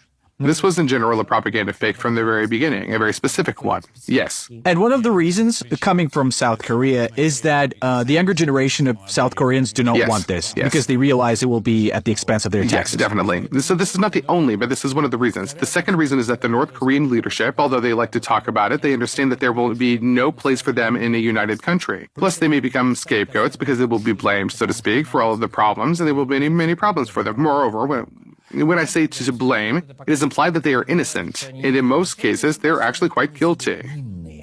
But guilty or not, there's no need to answer it. And why? That is, neither one side nor the other really wants unification. I can imagine a situation, well, rather, let's say I can imagine a situation in which a unification will take place. For example, in the event of a revolution into the fall of the regime in the north, but the probability of this is very small, at least in the foreseeable future. The north is beginning, apparently, to dream again of conquering the south. So such ideas are emerging there because their military strategy of recent years is clearly aimed at preparing for a new campaign in the south, is what they're doing. But this campaign, while they are preparing for it, will take several decades and most likely will never take place. So I think that unification is possible, but not as a result of some mutual negotiations, not as a result of some sort of mutual, so to speak, mutual hugs and agreements. And then the probability of this was still far from being 100%, and I do not exclude it. But it is no coincidence that in recent months, literally, they started using the official name of South Korean stated, that is South Korea, in all official North Korean documents. This name was never used before at all. Korea has two different names. Yes. Two different names, completely different. So not the official name of the state, but how the country is called. In the south, they call themselves Hanguk, and in the north, they call themselves Choson. Before that, the Northerners, in all documents, when referring to the South, did not say that this is the country of Hanguk, but said that this is the country of South Choson. That is, we are the true Choson, and there was some South Choson, which is, so to speak, currently under occupation. And now they're referring to them as Hanguk, just like South Koreans do. Since the summer of 2023, in official North Korean documents and speeches, they have begun to use this name. So it's as if they recognize it a standalone state. Well, yes, it is a step forward in the direction, so to speak. The question that always arises, it was asked by Ilya Varlamov when he came to you in the summer of 2022. Yes, I remember about that time. The question is, how close Russian regime to North Korea? Oh, very far from each other. You said it back then. You said that the difference is huge, and yet there are some minor similarities, but still, you compared it to, it's like we have the flu, and you say that you have pneumonia. Tuberculosis, I would say, or even lung cancer. Yeah. Has your opinion changed 1 year later? No. In Russia, the corresponding trends have slightly strengthened, but the gap is so huge that I see no chance, fortunately, that it will ever be overcome. Ever. Simply because the North Korean regime, firstly, was formed on a completely different cultural and social basis. You see, North Korea is a Confucian country, so Confucian peasant country, a traditional one. It resembles China during the Great Leap Forward into the Cultural Revolution. It resembles, if you will, Cambodia, the Pol Pot era, but in a minor form, I would say. You see, this is a country where people are ready to believe very strongly in the authorities, where there is a spirit of collectivism, where people are ready to accept a very high level of violence from the state as the norm. And there are many different things to this, very many different things, a variety of things. Moreover, the second point, the North Korean regime grew out of a revolution, a mass popular movement. Yes, this revolution was largely started by Soviet tanks, but here is the old dispute of historians. So I adhere to moderate, compromise point of view here. Some say that, like, the North Korean regime was created as a puppet Soviet regime in 1945, and others would probably say that it was a revolution, a simple revolution. So I say to a large extent is a puppet regime, but it was very popular, and it has reflected real revolutionary sentiments. The people want a paradise on earth. This was a powerful mass popular movement. Into that paradise that they wanted, I think, would not have been very much to our liking, because it would have been a country where everyone works together. And the state takes care of everyone, gives everyone to everyone for free. Everyone is ready to heroically sacrifice themselves where there is a wise leader. And we are building a wonderful country of equality, brotherhood, unity, with iron solidarity around the great leader. And there are officials who, while we all get a bowl of rice, or just get a bowl and half at most. And so this is what it is. In ideology, well, I don't know. It was probably characteristic of traditional peasant Russia, but where is the traditional peasantry now? It has been gone for 200 years already. Do you mean people themselves wanted this regime? I would say so, yes. So this is why they don't suffer from it much as Russian citizens do now. Because in Russia, the social strata that generally supported such regimes disappeared nearly 150 years ago. But can't you just get used to it or train to tolerate such regime when they tighten the screws and gradually suppress people's will? Well, we'll see, of course. There are very desperate experiments, but I think not. I think not, because for any regime, be that good or bad, it is necessary to resonate with what the people want. They need to address the people. And in North Korea, the people wanted this. Moreover, if many or even the majority of people from the 40s and 50s had known it would all be end with, they might not have wanted it so much to begin with. But we're not able to foresee what a word, and even more so deed, will resonate with. But then the people wanted something that sort of organically developed into this situation. Well, they will also object to you that Putin was reelected in his first term for the same reason, because there was chaos in the country and people wanted a strong hand that would establish order. The difference between strong hands is very big. Under a strong hand, one can accept both moderate and strong authoritarian regimes, and even regimes that are sometimes called totalitarian. I'm not really sure that this term has the right to be serious scientific existence. Well, but maybe it does. I don't really know about this, but I don't know. There are different points of view. I am not firmly convinced. There are always different shades, and this palette is very wide. I repeat, the majority of countries on the planet are actually authoritarian. That's an important point. In Russia, I don't remember well. I was talking to someone. The question implied that democracy is the norm, but democracy is not the norm. Liberal democracy is, in general, a fairly rare animal. Yes, so nowadays it is much more common than before, but if you look at the majority of countries in the world, they are quite authoritarian. North Korea, which is substantially less authoritarian than many might think, is probably still on the far flank. At least for now. Before it was clearly on the far end. Now it's a bit closer, probably. What are its competitors on this flank? Well, there are little-known countries, like Eritrea, for example. Well, this is the African North Korea, basically. Well, yes, you could say that. I'm trying to remember there's some other countries, but there are a few countries with a real serious state control, but more often there is control by local gangsters, from which the population sometimes suffers more than from the state. And so, but I suppose that this is all a separate matter whatsoever. Are you upset that there are fewer democratic states than authoritarian regimes in the world? But it's always been like this. I was born in an era when it was always there. Maybe someday it'll be different. I will not live that long to see it. But I think the majority of our listeners will not either. While I was preparing for the interview with you, I was reading your book, listening to hours of your speeches, interviews, and lectures. I'm glad you did so. I got the impression that I wanted to discuss with you. When listening to you, it feels like you normalize the life in North Korea. And why shouldn't I normalize it? This is a regime that, due to various factors, including its own stupid, ambitious attempts to promote itself in its own way, one of the reasons why they have had such a bad reputation is that in the 60s and 70s, they invested a lot of money and little brains into propaganda in their own PR. So, back then, North Korean magazines were sold everywhere across the Soviet Union. Albania was a more fun place, if we can even use this word, a way more fun place than North Korea in the 1970s, really because they did not engage in propaganda, and so no one noticed it. So they accidentally, well, not really actually, created a very odious reputation for themselves, a place that in many ways is extremely unusual and unpleasant. I wouldn't want to live there. I think that the majority of those who are now staying in Russia, how good it is there, would also not want to live there either, in the real North Korea, not in the North Korea of their fantasies. But firstly, North Korea is a country where North Koreans live. And they do live there. And secondly, the world, you see, is not a narrow enough circle of developed and rich, mostly democratic, not always, by the way, states that also have their own problems, of course, but I suppose, of course, less unpleasant compared to the North Korean, but also the world is quite an unpleasant thing in general. The majority of people in the world live in rather unpleasant places. And if they are not afraid of the secret police, then they are afraid of local thugs, for example. And in many cases, the choice is this. Either you will be afraid of the secret police, you have certain rules, do not joke about the leader, for example, or you will be afraid of the thug, who has fewer rules, maybe. Also, you will be afraid of hunger. Yes, for East Asia, hunger is now untypical.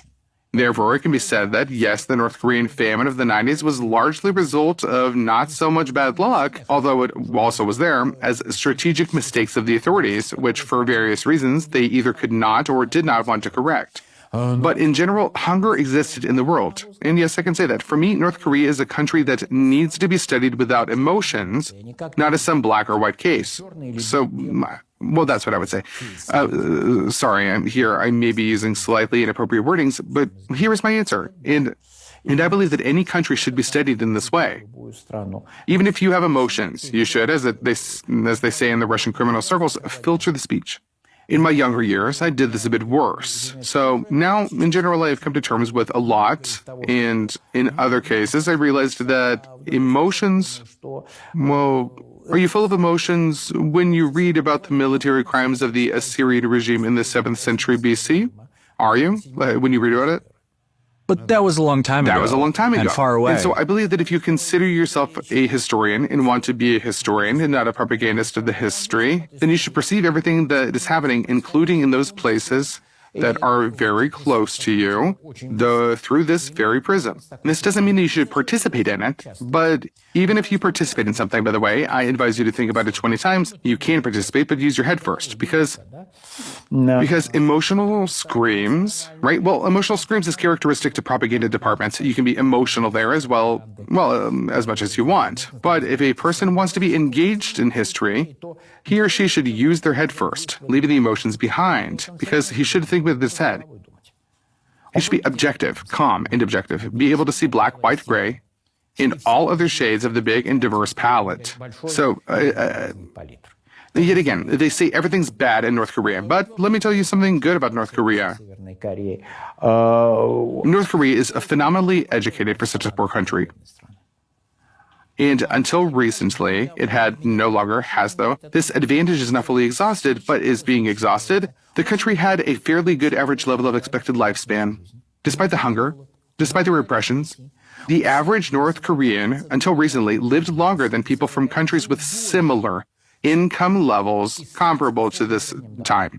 You can say quite fairly that North Korean regime is largely responsible for the fact that the country remains so poor. And this is also true. But at the same time, if under a different regime, North Korean incomes would be higher and North Koreans would live longer, this is also true. But at the same time, given the current level of income, they live very long. Why? Due to the advantage of a police state that takes some prevention matters very seriously. They have desensitization. Cheap doctors who are paid very little, who are bad doctors, but there are many of them. More doctors per 10,000 population than in France. Yes, they have almost no medicine. They do not have the best training, but I suppose until you are in your 70s, you usually die from diseases that do not require super equipment for treatment. You just need to quickly realize which antibiotics you should take, and that's it. You see, in case of peritonitis, they put you on the table, and they operate you. One doesn't have to finish Super Academy of Harvard to be able to do this operation. That's it. I totally agree with your approach of history, but I would disagree with your take on life expectancy. We can find such arguments anywhere. Well, no, not anywhere, far from it. One can find advantages in Stalin's Russia. Yes, of course, and I do find them. I am sitting here thanks to Stalin's Russia. I understand. I did not like the Soviet system in many ways, but I understand that, for example, there were certain social elevators there into which I, a person from a regular working class family, got in and went up. In modern Russia, I also see such elevators, but I feel that they run worse. That's all? No, not anywhere. Far from it, of course. For example, to say that you can go to prison for telling a joke. Well, I find this very difficult to agree with this.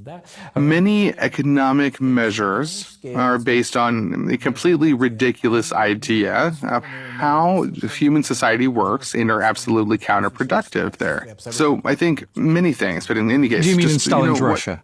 In Stalin's Russia. In Stalin's Russia and in Kim Il-sung's North Korea, which copied it. But despite all this, one should not forget about the white color. The world is multicolored. The world is multicolored. And even if you have emotions, cool down, understanding that, yes, there is this aspect. But there is also another aspect. Maybe the good aspect is many times less important than the bad. This must also be understood. But you need to see the whole picture. You need to see the whole picture. You need to understand the interests of all the players involved. Okay, so in short, in North Korea, there are more bad aspects, right? Yes. However, this country is far from the caricature that is often portrayed as. I extremely want to ask you, a person who has studied dictatorship all his life, so wherein is power? Political? You may answer however you prefer to. The power of a politician lies in his ability to resonate with society and know how to use this flow to some extent to be able to partly direct it within the boundaries desirable to him. That is, if he is a good politician and a major one. That's it. Power lies in the fact that the power of a politician lies in the fact that he feels the flow and knows how to use this flow, and sometimes steers it slightly because the possibilities are limited.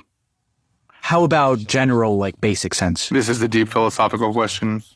Better to ask some wise man from a Buddhist temple. He will say something hard to understand and subject to 253 interpretations. I can't do that.